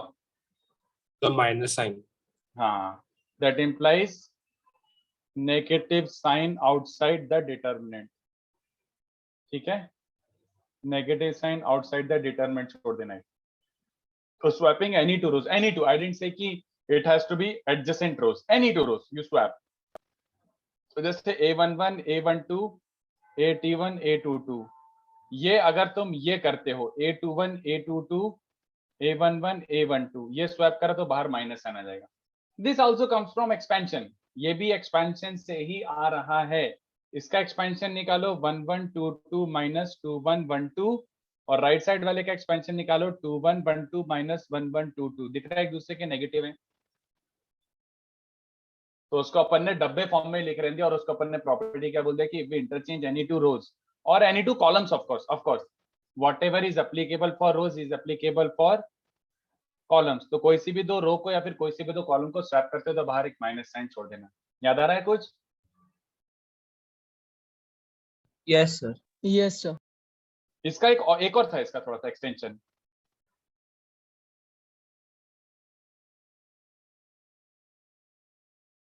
रोज में करो या कॉलम्स में करो, साइक्लिक शिफ्ट याद आ रहा है? यस हाँ सर दो बार sir. शिफ्ट कर देते हैं ना हाँ, देन क्या होता था? साइक्लिक शिफ्ट से क्या फर्क पड़ता था? No change. कुछ भी नहीं. So, but Actually, that नहीं is if odd number of rows या columns. हाँ, एक सेकंड रुको, समझाना पड़ेगा ये देखो, अभी याद है आपको कि मैंने बताया था cyclic shift makes absolutely no difference, याद आ रहा है? Yes but that was for scalar triple product. अभी अपन स्केलर ट्रिपल प्रोडक्ट नहीं कर रहे हैं, अपन क्या कर रहे हैं? डिटरमिनेंट्स. तो scalar triple product was by default 3x3. Scalar triple product was by default 3x3, but determinant may not be 3x3. तो ये देखो, एक एग्जांपल लेता हूं. ये फर्स्ट रो है, ये सेकंड रो है, ये थर्ड रो है और ये फोर्थ रो है. तो ये 4 रो का साइक्लिक शिफ्ट मतलब समझते हो? R1 ऊपर आ जाएगा, R2 सेकंड, R ये ऐसे. समझ आ रहा है क्या? जल्दी बताओ. साइक्लिक शिफ्ट समझ गया? ऐसे एक गोल, एक रोटेशन हो गया ऐसे टाइप का, है ना? तो कितने बच्चों को समझ रहा है कि साइक्लिक शिफ्ट बोले तो, साइक्लिक शिफ्ट बोले तो कितने बच्चों को समझ आ रहा है कि आपने पहले तो इन दोनों को स्वैप करा होगा, है ना? इन दोनों को स्वैप करा तो एक माइनस साइन आ चुका है, बोलो.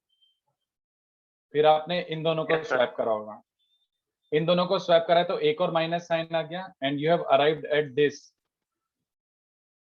और फिर इन दोनों को स्वैप करा है तो एक और माइनस साइन आ गया, एंड अब यहाँ पे पहुंच गए कि R4 फर्स्ट पे आ गया, उसके नीचे R1, उसके नीचे R2, उसके नीचे R3. तो कितने बच्चों को समझ आ रहा है? 4 रोज के लिए 3 स्वैप लगे, 4 रोज के लिए 3 स्वैप लगे, तो कितना बचेगा बाहर?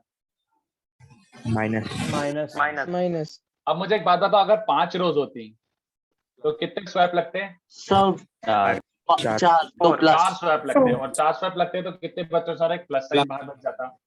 तो पॉजिटिव रहता. हाँ, पॉजिटिव रहता है. इसलिए इसमें ऑर्डर पे डिपेंड करेगा.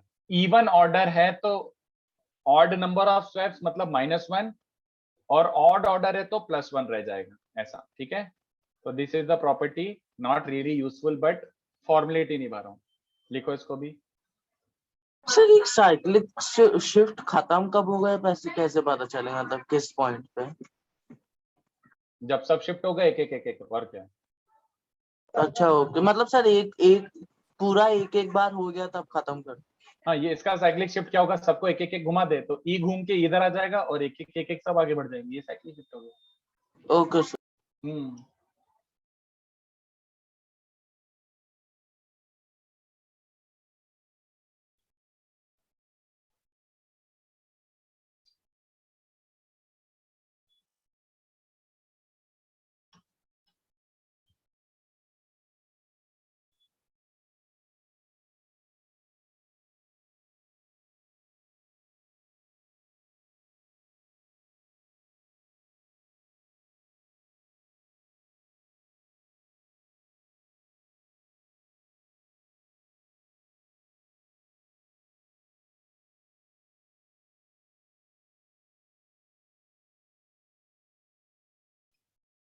Pranav, meaning is written here. Meaning is written in the example. ये मीनिंग लिखा हुआ है कि इसको स्प्लिट कर सकते हो ऐसे.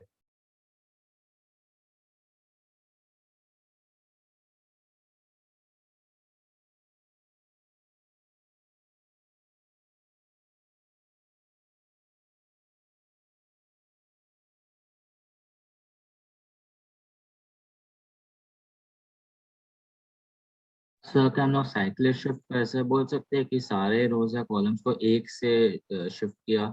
हाँ, ओके. हाँ वही हो रहा है, बट लास्ट वाला फर्स्ट बन जाएगा, देन उसको शिफ्ट yes. करोगे आगे तो फर्स्ट को चक के आ जाएगा, ऐसा. That is what cyclic shift या फिर साइक्लिक रोटेशन मींस. ठीक है? सर क्लॉकवाइज रोटेशन करना है कि हमेशा एंटी क्लॉकवाइज भी कर सकते हैं cyclic shift? Up to you, doesn't matter. तो जैसे ABCD का ये भी लिख सकते हो. 1 by 1 ऊपर से नीचे तो नीचे से ऊपर. बिल्कुल बिल्कुल बिल्कुल चलेगा, बिल्कुल चलेगा. Thank you sir. तो मतलब डिटर्मिनेंट कोई फर्क नहीं पड़ेगा? कोई चेंज नहीं है वैल्यू में. Okay sir. अभी तो हम फर्स्ट रो पे एक्सपैंड कर रहे होगे, नेक्स्ट वाले में लास्ट रो पे एक्सपैंड कर देना, वही बात होगी. अच्छा ओके।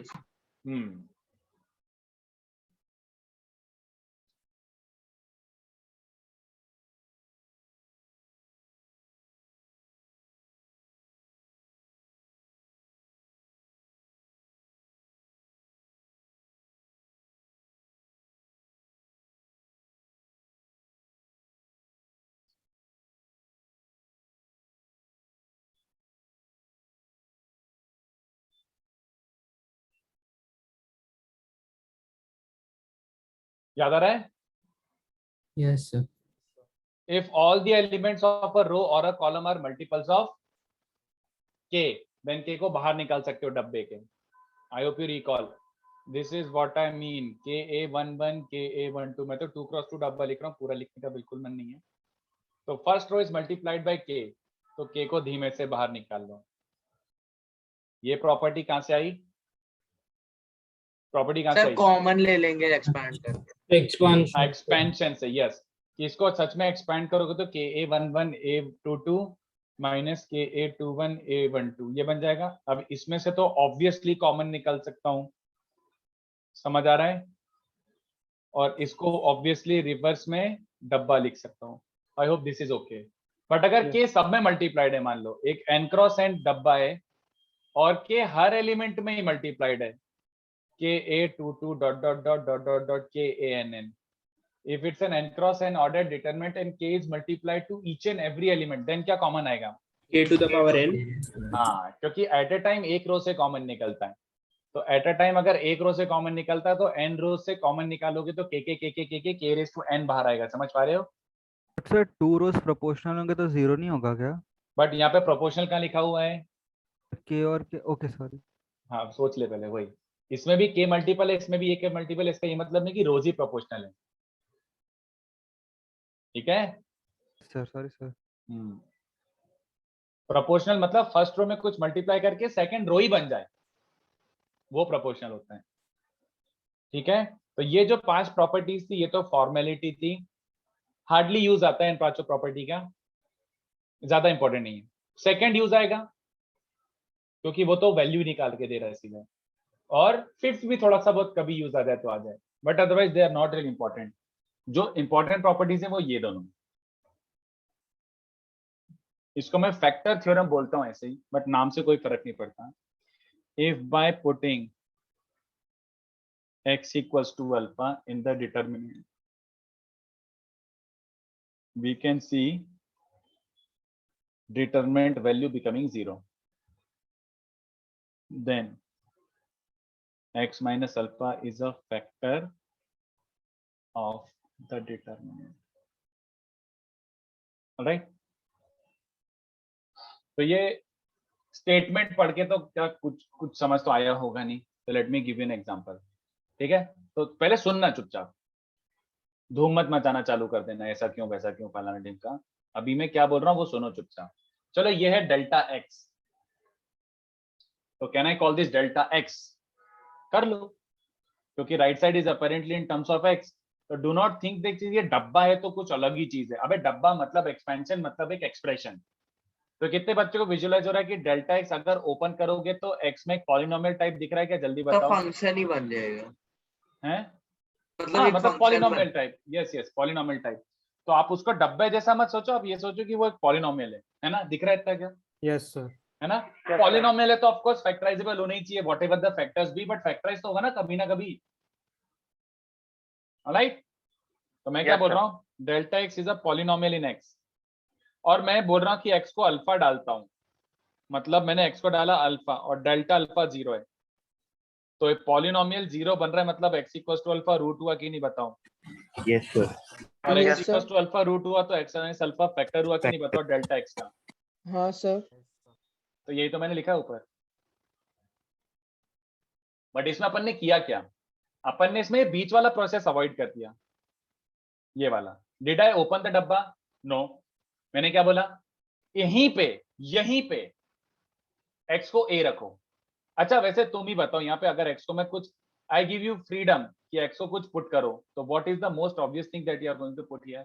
सर a डाल देंगे तो रो तो 0 पे भी आ जाएगा. Sir, if I were to put x as a, I can clearly see I can clearly see that delta of A is 0, yes or no. I don't have to evaluate that, otherwise purpose he defeat हो गया. कितने बच्चों को दिख रहा है delta A 0 है? ए 0 obvious यार, दो रोज आइडेंटिकल होती है तो वहीं पे 0 मार दो. कितने बच्चों को दिख रहा है कि डेल्टा ए 0 हो गया?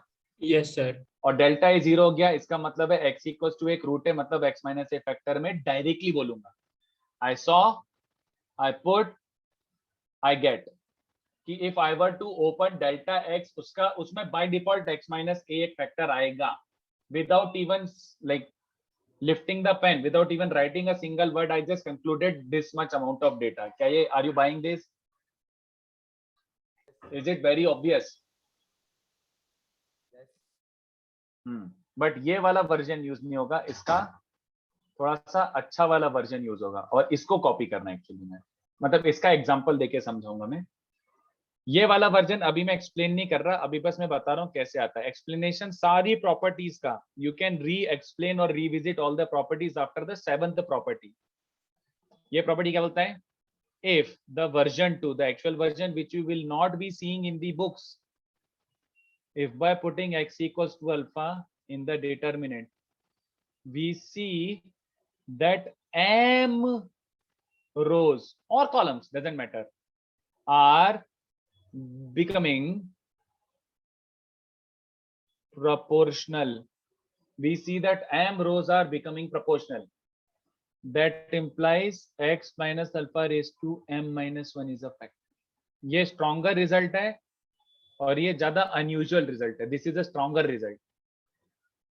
ये वर्जन अपन यूज करेंगे, ठीक है? नहीं यार निश्चय, माइनस ए से तेरे को डब्बा 0 कैसे दिख रहा है?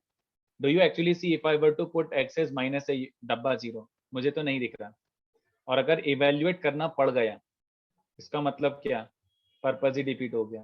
देन इससे बेटर था डब्बा ही ओपन कर लेते हैं. चलो एनीवे, तो ये वाला एग्जांपल, यही वाला एग्जांपल. क्या हुआ बोलो. बोला माइनस से डाल के फिर से माइनस साइन कमेंट निकाल के ऐसे वो करते ना हम लोग. नहीं, आई डोंट सी डब्बा 0. सोच ले पहले एक बार क्या बोल रहे हैं.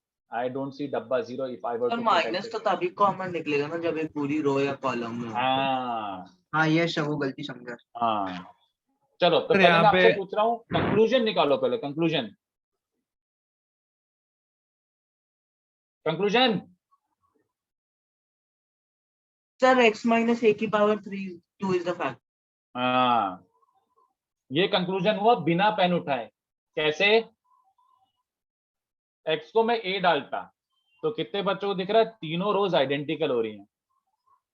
तीनों रोज आइडेंटिकल हो रही हैं तो x माइनस ए का whole square must have been the factor. Okay, क्या ये प्रॉपर्टी समझा? Did I explain this? The version 2 मैंने एक्सप्लेन किया क्या? वर्जन 1 तो बहुत ऑब्वियस था कि दिख रहा है सर, x को अल्फा रख के अगर डेल्टा 0 हो रहा था, x minus alpha is a factor. It's like अगर एक रूट पता है तो फैक्टर पता है. बट वर्जन 2 में हायर पावर कैसे, वो मैं थोड़ी देर में एक्सप्लेन करता हूँ. बट फिलहाल ये प्रॉपर्टी लिख लो. जब इसका यूज आएगा तब बहुत ऑसम यूज आएगा. Without even lifting the pen you will directly write the answer. तो कम क्वेश्चंस में यूज आएगा बट बहुत ऑसम यूज आएगा इसका. इसलिए ये प्रॉपर्टी पे मैं थोड़ा सा स्ट्रेस डालता हूँ. सर यहाँ पे आपने x को अलोंग द डायगोनल लिया, उसका कुछ सिग्निफिकेंस है या सिर्फ एक नहीं, just an example for the time being, just an example. Okay sir. हाँ सर अभी बस स्टेटमेंट 5 का भी थोड़ा दिखा. Statement 5 okay.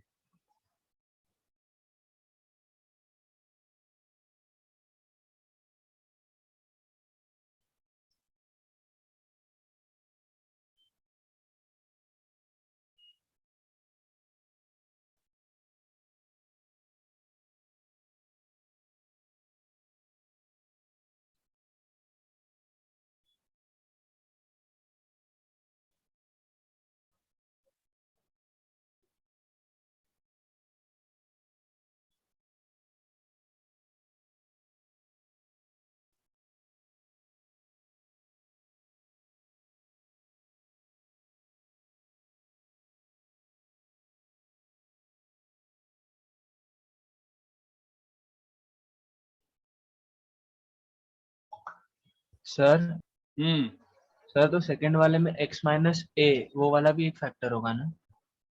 अब x माइनस का होल स्क्वायर फैक्टर होगा, तो अपन ने और स्ट्रॉन्गर रिजल्ट निकाला है। Okay sir.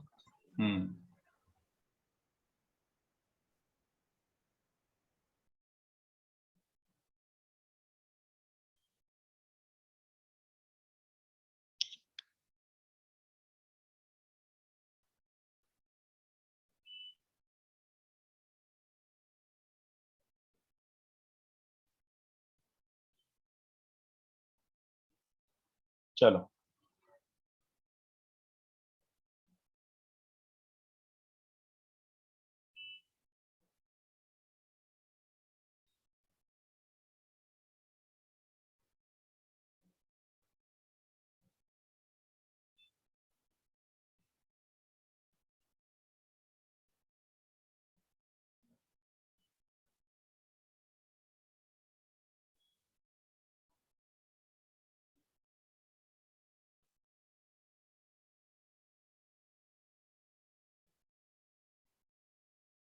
सर हाँ sir sorry sir but silly doubt है सर। हम्म। सेकंड वाला था एग्जांपल, उसमें x माइनस से क्यों नहीं होगा फैक्टर?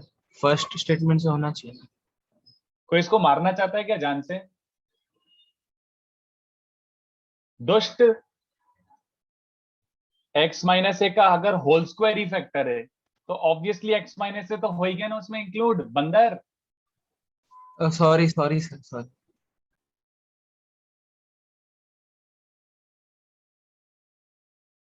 फर्स्ट वाला is a weaker result, second वाला स्ट्रॉन्गर है कि अबे खाली x माइनस ही नहीं उसका स्क्वायर फैक्टर आएगा, तो अपन ने और एक्स्ट्रा डेटा वो कर लिया, निकाल लिया एक तरीके से। चलो तो इस 6 तक ठीक है। अब मेन ये वाले पे ध्यान देना, बाकी सब तो फॉर्मेलिटी थी, ये वाला सबसे इंपॉर्टेंट प्रॉपर्टी है। और किस्मत की बात ये है कि ये प्रॉपर्टी अपन ने बहुत अच्छे से वेक्टर 3D में कर लिया था। ये देखो, किसी को याद आ रहा है ऑपरेशन? याद है? Yes sir. क्या लगाते थे operation? Sir, what was the vectors statement? वाला। हाँ हाँ, तो स्टेटमेंट बताओ, याद आ रहा है कुछ? सर किसी भी रो को किसी भी दूसरी रो से ऐड कर या सब्ट्रैक्ट किसी भी मल्टीपल से कर। दूसरे रो के मल्टीपल से भी add subtract. Correct correct correct. तो कंसीडर अ रो, मतलब अंडर अ कंसीडरेशन एक रो है। चलो मैंने फर्स्ट रो को कंसीडर कर रहा हूं। We can add subtract any multiple, we can add subtract any multiple of any other row from this row and value of the dabba doesn't change. All right, the value of the determinant does not change. कोई फर्क नहीं पड़ेगा आपकी value पे। अच्छा, ये खाली रो के लिए लिखा है, but do have to explain now, you understand that it is applicable for column also. Column minus column भी कर सकते हो, रो माइनस रो भी कर सकते हो। रो माइनस कॉलम मत करके आ जाना, वो मौत जैसा हो जाएगा, पगलाना मत, ठीक है? रो ऑपरेशन और कॉलम ऑपरेशन, तो रो माइनस रो कर सकते हो या फिर कॉलम माइनस कॉलम कर सकते हो एट अ टाइम। ओके, तो ये देखो क्या मीनिंग है इसका। एक रो है आर आई, आयत रो। तुमने देखा कि ये मेरे को आयत वाली रो पसंद नहीं आ रही, मुझे ये बिल्कुल गंदा लग रहा है, तो तुम उसमें क्या ऑपरेशन लगा सकते हो? R I plus minus alpha R two plus minus beta R3, मतलब आर आई लिखो कि क्या लिखो एग्जांपल के तौर पे, and so on. R1 new is old R1 plus minus old R2 plus minus old R3, ऐसे करके। इससे क्या होगा? खाली R1 एडिट होगा, R2 R3 R4 R5 सब इंटैक्ट है, बाकी सारी रोज इंटैक्ट है, खाली कौन एडिट हुआ है? खाली कौन एडिट हुआ है? R1। तो जैसे मैं इसका रीजनिंग दे चुका हूं पहले, बट फिर भी एक और बात दे देता हूं। अभी आपके पास मान लो ऐसा था, रो 1 के एलिमेंट्स, रो 2 के एलिमेंट्स और रो 3 के एलिमेंट्स। तो मैंने अभी क्या क्लेम करा है? आप पहले क्या करो, इसमें ऑपरेशन लगा दो, तो ये गंदे गंदे एलिमेंट्स बन चुके होंगे उसके। R2 और R3 एकदम इंटैक्ट रहा होगा, हाँ या ना? जल्दी बोलो। मैंने बोला है कि आपने ये गंदगी कर दी, मचा दी आपने गंदगी। अब मुझे बस ये प्रूव करना है कि डेल्टा 2 जो डिटर्मिनेंट है उसका वैल्यू किसके बराबर है? डेल्टा 1 के बराबर। याद आ रहा है? ये तो स्प्लिट प्रॉपर्टी होगी, मल्टीपल स्प्लिट हो जाएगा। हाँ, कितने बच्चों को याद आ रहा है कि अगर आप स्प्लिट करोगे तो 3 डब्बास में स्प्लिट दिख रहा है किसी को? Yes sir. यस ऐसा विजुअलाइज हो रहा है, मैं पूरा लिख नहीं सकता, पार्डन दैट, मैं पूरा लिख नहीं सकता, और ये मैं वैसे भी वेक्टर ट्रिपल प्रोडक्ट में बता चुका हूँ। मैं स्प्लिट करूंगा तो दो कितने रो बच्चों को दिख रहा है प्रोपोर्शनल हो ये? जाएंगे। हाँ, इसमें फर्स्ट और रो प्रोपोर्शनल है तो पहले ही 0, इसमें R3 और R3 प्रोपोर्शनल है तो ये पहले ही 0। तो कितने बच्चों को दिख रहा है? ये वही बन रहा है डेल्टा 1। ये डब्बा और ये डब्बा सेम है। So in short, doing this did not change anything about the डब्बा, hence do this। और यही है प्रॉपर्टी जो 90% से ज्यादा क्वेश्चंस में ये यूज करोगे, सबसे ज्यादा इंपॉर्टेंट यही है, इसी का यूज आएगा। 90% ऑफ द क्वेश्चन में खाली 7th प्रॉपर्टी ही अप्लाई करोगे। मैं एग्जांपल दिखाता हूं आपको, इंस्टेड ऑफ यहाँ पे बकवास करने से बेटर है अपन वर्किंग देख लेते हैं कि भैया क्या बोलना चाह रहे हैं। बिना एग्जांपल के फील ही नहीं आता है। तो थोड़ा सा आपने इस पे 2-3 क्वेश्चन किए थे वेक्टर 3D में, अब अपन डिटर्मिनेंट के फॉर्मेट में करते हैं। ओके, तो देखो डिटरमिनेंट के फॉर्मेट में क्या बन जाएगा ये, देखो एक एग्जांपल लेते हैं। लेट्स से डेल्टा इज 3, 2, 4, 62, 41 और 83 है ना, 211, 139 एंड 270। तो ये डब्बा एवेल्युएट करना है। कितने बच्चों को दिख रहा है? Directly expanding, even if it is 3x3, directly expanding is बहुत। जैसे मैंने देखा 3 into 41 into 270, उतने में उठ के चला गया मैं, पहली फुर्सत में अपन सब निकल गए, है ना। ये तो करना ही नहीं है। तो अब अपन किसका एडवांटेज लेंगे? What do you want to do? Operation. अपन एडवांटेज लेंगे ऑपरेशंस का। Very good. The worst thing about this thing is, अब इतने बड़े बड़े नंबर कौन सॉल्व करेगा? Can we reduce them? Why not? तो यही तुम्हारा टिप है और यही तुम्हारा वर्किंग है, यही तुम्हारा वर्किंग है। इसी के अराउंड तुम रिवॉल्व करते रहोगे पूरे डिटर्मिनेंट्स में। We try to reduce the determinant as much as possible before expansion, before expanding। expand करने से पहले आप इसको जितना रिड्यूस कर सकते हो रिड्यूस कर लो। अब ये रिड्यूस क्या होता है बे? ऑक्सीडेशन रिडक्शन बोल रहे हो क्या? नहीं, we try to make as many zeros, very good, as many zeros as possible before expanding। क्यों? What is the best thing about having a zero? What is the best thing about having a zero? Sir उस रो का 0 मतलब वो पूरा उसका cofactor ही निकाल cofactor लेंगे। Calculate करने की जरूरत हाँ, वो पूरा कचरा हटा ही दो तो इजी पड़ जाएगा ना। तो चलो ध्यान से देखो, ये एग्जांपल में करके दिखा रहा हूँ, इसको समझना। मैं क्या कर रहा हूँ, मैंने तो अपनी खुशी से, मैंने जानबूझ के ऐसा डेटा लिया है कि मेरी कैलकुलेशन इजी पड़े। तो ये मत पूछना सर आपको कैसे पता, ये देख लो पहले, जस्ट वेरीफाई कर लो, मैंने डेटा ही ऐसा लिया। कितने बच्चों को दिख रहा है? R2 is R2 minus 20 R1 करता हूं मैं, और R3 is R3 minus 70 R1। बोलो ये दिख रहा है क्या? मैंने डेटा जानबूझ के चूज ऐसा किया है। तो इसमें 30 मल्टीप्लाई करोगे 20, तो 60, 40 और 80 दिख रहा है क्या? 60, 40 और 80 दिख रहा है क्या? और R2 माइनस दैट करोगे तो ये कितने बच्चों को दिख रहा है? जल्दी बोलोगे। R2 minus 20 R1, can you see it? Yes. And R3 minus 70 R1, तो 70 के क्या बन जाएगा? ये 140 और 280। तो दिस माइनस दिस करो, 1 minus 1 एंड 10। जल्दी बोलो, ये दिखा? Yes sir. तो खाली 2 सिंपल से ऑपरेशन ने मेरी लाइफ कितनी इजी कर दी। But we are greedy, human beings greedy. अभी एक्सपेंड करना चाहोगे? नहीं सर, अभी भी 10 आ रहा है ना। R1 minus R2। हाँ, आप ध्यान से देखो, अपन है ग्रीडी, तो अपन क्या करेंगे? मेरे को 0 चाहिए। तो ऐसा कोई जरूरी नहीं है, मैं तो बस आपको तरीका दिखा रहा हूँ। आप हो चुके हो एकदम ग्रीडी इंसान, तो क्या बन रहा है आपका? मेरे को चाहिए 0, सॉरी गलत, बोलो। तो इसमें से 3 टाइम्स ये सब्ट्रैक्ट करोगे तो पहला 0 दिख रहा है किसी को? 0 बोलो बे, है ना। और 2 में से 2 times 3, this minus 2 times this, तो ये 0 दिख रहा है। और अभी थर्ड वाले रो में तो कुछ अप्लाई नहीं करा था, वो इंटैक्ट है। दिखा क्या बच्चों को? अब एक्सपेंशन और रिलेटिवली मेरे लिए आसान पड़ गया। किसके अलोंग एक्सपैंड करूं? सर पहला कॉलम रो वन तो कितने बच्चों ने हाँ, समझा? column बच one रहा है row। खाली 1। इसका कोफैक्टर देखो, दिस इज 3+1 ना, ये प्लस वाला है, देखो एक बार, +1 टाइम्स +1 टाइम्स 5 × 23 - 3 × 34, ये रहा आंसर। बोलो बे। तो was this relatively easier as compared to this? Yes sir, एक डाउट है सर, बोलो। हम लोग एक ही स्टेप में 4-5 ऑपरेशंस लगा सकते हैं, मतलब अगर मैं लगा सकते हो, but you have to be careful. देख मैंने यहाँ पे क्या कि अभी R2 एडिट हुआ है ना, यहाँ पे R2 was edited and fortunately I did not use R2 in here, it was fine। But अगर मैं सेकंड वाला ये लगा रहा होता R3 - 3R2, तो गड़बड़ क्या कर रहा होता मैं बता। एडिटेड ये वाला R2 न्यू R2 लेना चाहिए, बट सिंस मैंने पहले उस ऑपरेशन के बाद रो को एडिट करके लिखा नहीं है, तो मेरे मन में R2 तो ओल्ड वाला ही R2 होगा ना, तो मैंने गड़बड़ कर दी ना। ओके। तो सक्सेशन में लगा सकते हो प्रोवाइडेड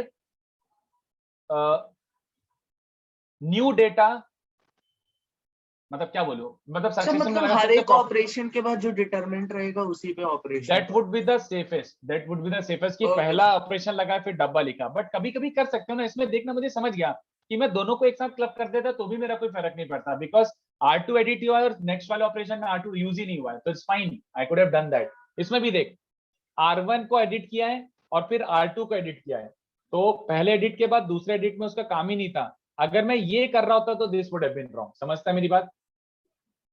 क्योंकि R1 एडिट हो चुका है, तो without writing the new R1 I can not use that R1। ऐसा समझेगा बच्चों को? बोलो। Yes, sir. यही है जो आप यूज करोगे, बाकी कुछ समझा हो नहीं समझा हो भाड़ में जाने दो। This is the property that you are going to use.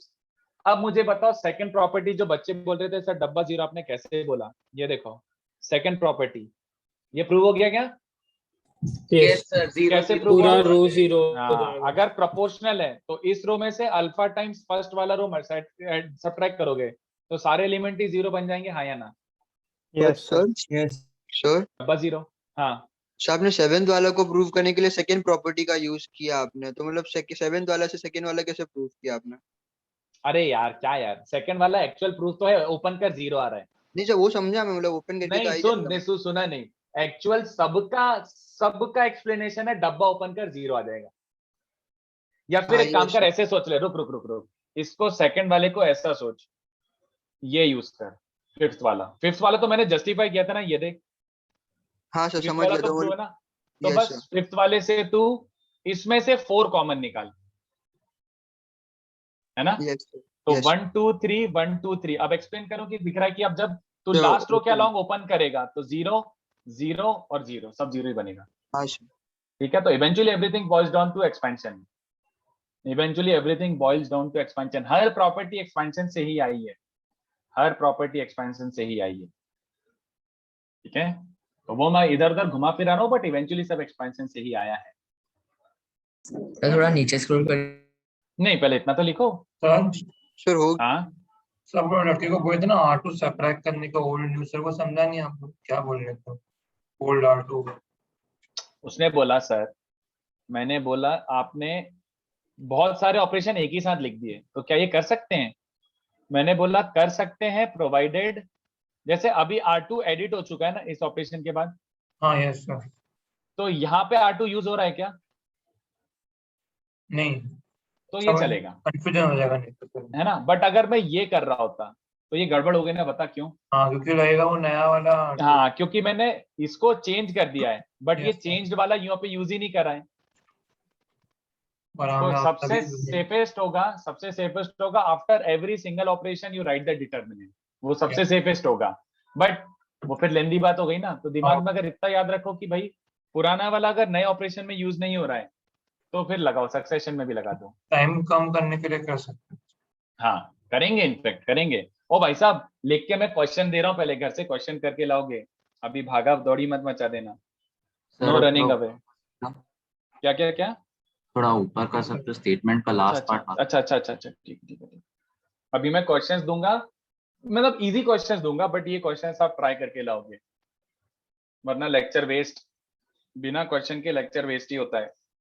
तो मैं कुछ 5-6 क्वेश्चन देता हूँ, you have to try those question. Full property based है और इजी है।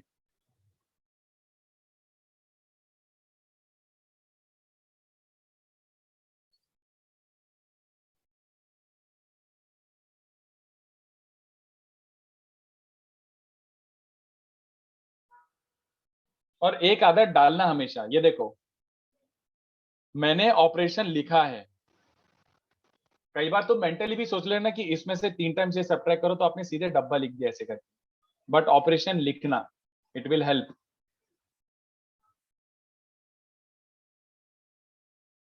हाँ 5 मिनट है, बट मैं क्वेश्चंस लिख के जा रहा हूँ ना, तो वो क्वेश्चंस लिख के ही, मतलब इनफैक्ट मैं कॉपी पेस्ट कर देता हूँ, बट वो क्वेश्चंस ट्राई जरूर करना, स्किप मत करना, क्योंकि अभी जो सीखा है उस पर क्वेश्चन नहीं करोगे तो फिर वो भूल जाओगे तुम थोड़ा थोड़ा। तो मैं क्या लिखना चाहिए, आप बोल रहे थे जो ऑपरेशन लिखा है ये लिखना चाहिए। हाँ मैं बोल रहा हूँ कि जैसे देख मैंने क्या किया, मैंने ऑपरेशन लिखा है लेफ्ट साइड में कि मैंने ये हरकत करी है, उसके बाद डब्बा लिखा है ना, तो तुम भी ऑपरेशन लिखना, whatever operation you are making, don't just mental calculate and write the determinant, write that operation in left side. Boards में तो आपको करना ही पड़ेगा, बोर्ड्स में तो आपको करना ही पड़ेगा, बोर्ड्स में आप स्किप नहीं कर सकते, बोर्ड्स में आपको ऑपरेशन लिखने ही पड़ेंगे। तो उसकी तो आदत मतलब अभी एक से एक डालनी। स्टेप का लिखना पड़ेगा, एक एक स्टेप नहीं, सक्सेशन में लगाए तो भी वो लिखो तो सही, लगाया क्या है, बोर्ड वाला गैस थोड़ी करेगा कि तूने ये लगाया होगा। ओके। जेई में चाहिए तो स्किप कर सकते ना, अगर लगा तो। जेई में तो ऑब्वियसली बट तब भी प्रैक्टिस थोड़ा सा रख के रखना, क्योंकि कई बार ऐसा होता है, मान ले आगे जाके कैलकुलेशन हट दिया और तूने खाली डब्बे डब्बे लिखे थे, तो ऑब्वियसली बात है तू भूल चुका है तूने क्या ऑपरेशन लगाए थे, तो पूरा स्टार्टिंग से करना पड़ गया ना, पूरा स्टार्टिंग से करना पड़ जाएगा, होने का चांस हो सकता है। हाँ तो वो थोड़ा सा अवॉइड हो जाएगा अपना मिस्टेक, तो प्रैक्टिस से नहीं हो जाएगा ना। हाँ बट तब भी आदत डालो, क्योंकि पता है किसी किसी क्वेश्चन में 10-10 11-11 तक ऑपरेशन जाएंगे, हाँ यस सर। तो वो फिर रिट्रेस करना इम्पॉसिबल हो जाएगा, इसलिए लिखो हमेशा ऑपरेशन लिखना। Okay okay, thank you sir. अरे वो चुप, मेरे को पता था सब, थैंक यू सर। लेक्चर हो गया सर आप थैंक यू लेक्चर हो चुका है, बट ये क्वेश्चन दे रहा हूँ मैं एक जैसे आपने डाउट सॉल्व किया उसके थैंक यू। अच्छा उसके लिए थैंक यू, हाँ, मतलब नहीं, सब तैयार है अभी, नहीं, सब भागने के लिए रेडी हैं। नहीं मैं सर कोई भी टीचर डाउट सॉल्व करते हैं मैं थैंक यू बोलता हूँ। अरे वाह यार एकदम। अब इसमें राइट क्लिक कैसे दबाऊं? पर सीधा कंट्रोल सी। अच्छा हाँ, इस पे control C should work, yes control C control भी करना। हाँ वही कर देता, मैंने पता नहीं क्यों ढूंढना चाहिए। तो यहाँ पे मैं क्वेश्चंस देके जा रहा हूँ, पिछली बैच में भी दिया है, तो वहां से कॉपी पेस्ट कर दो। टेक्नोलॉजी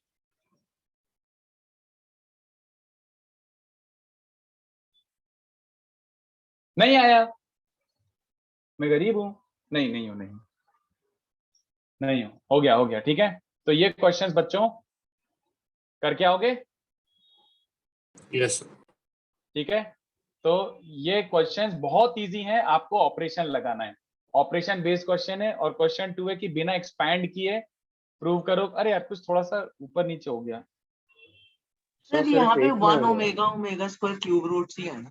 हाँ अरे वो समझ गए तुम, वो क्यूब रूट्स ऑफ यूनिटी ही हैं। तो ये रहे 3 क्वेश्चन, ये 3 क्वेश्चन ट्राई करके लाओ, ठीक है? ये 3 क्वेश्चन थोड़ा ऊपर स्क्रॉल करेंगे, एक सेकेंड बोलो। नहीं सर बस ये देखना। ठीक है, तो ये 3 क्वेश्चन तो मैं, हाँ बोलो। Can you show the question screenshot? अरे मैं पीडीएफ शेयर ही कर रहा हूँ, चलो एनीवे, बट ये रहो, मैं पीडीएफ तो शेयर कर ही रहा हूँ। तो ये क्वेश्चन ट्राई करके ना, बहुत इजी क्वेश्चन हैं, और ये तो मैं वो बच्चों को बोल रहा था कि वेक्टर 3D करते इतना सॉल्व कर लो।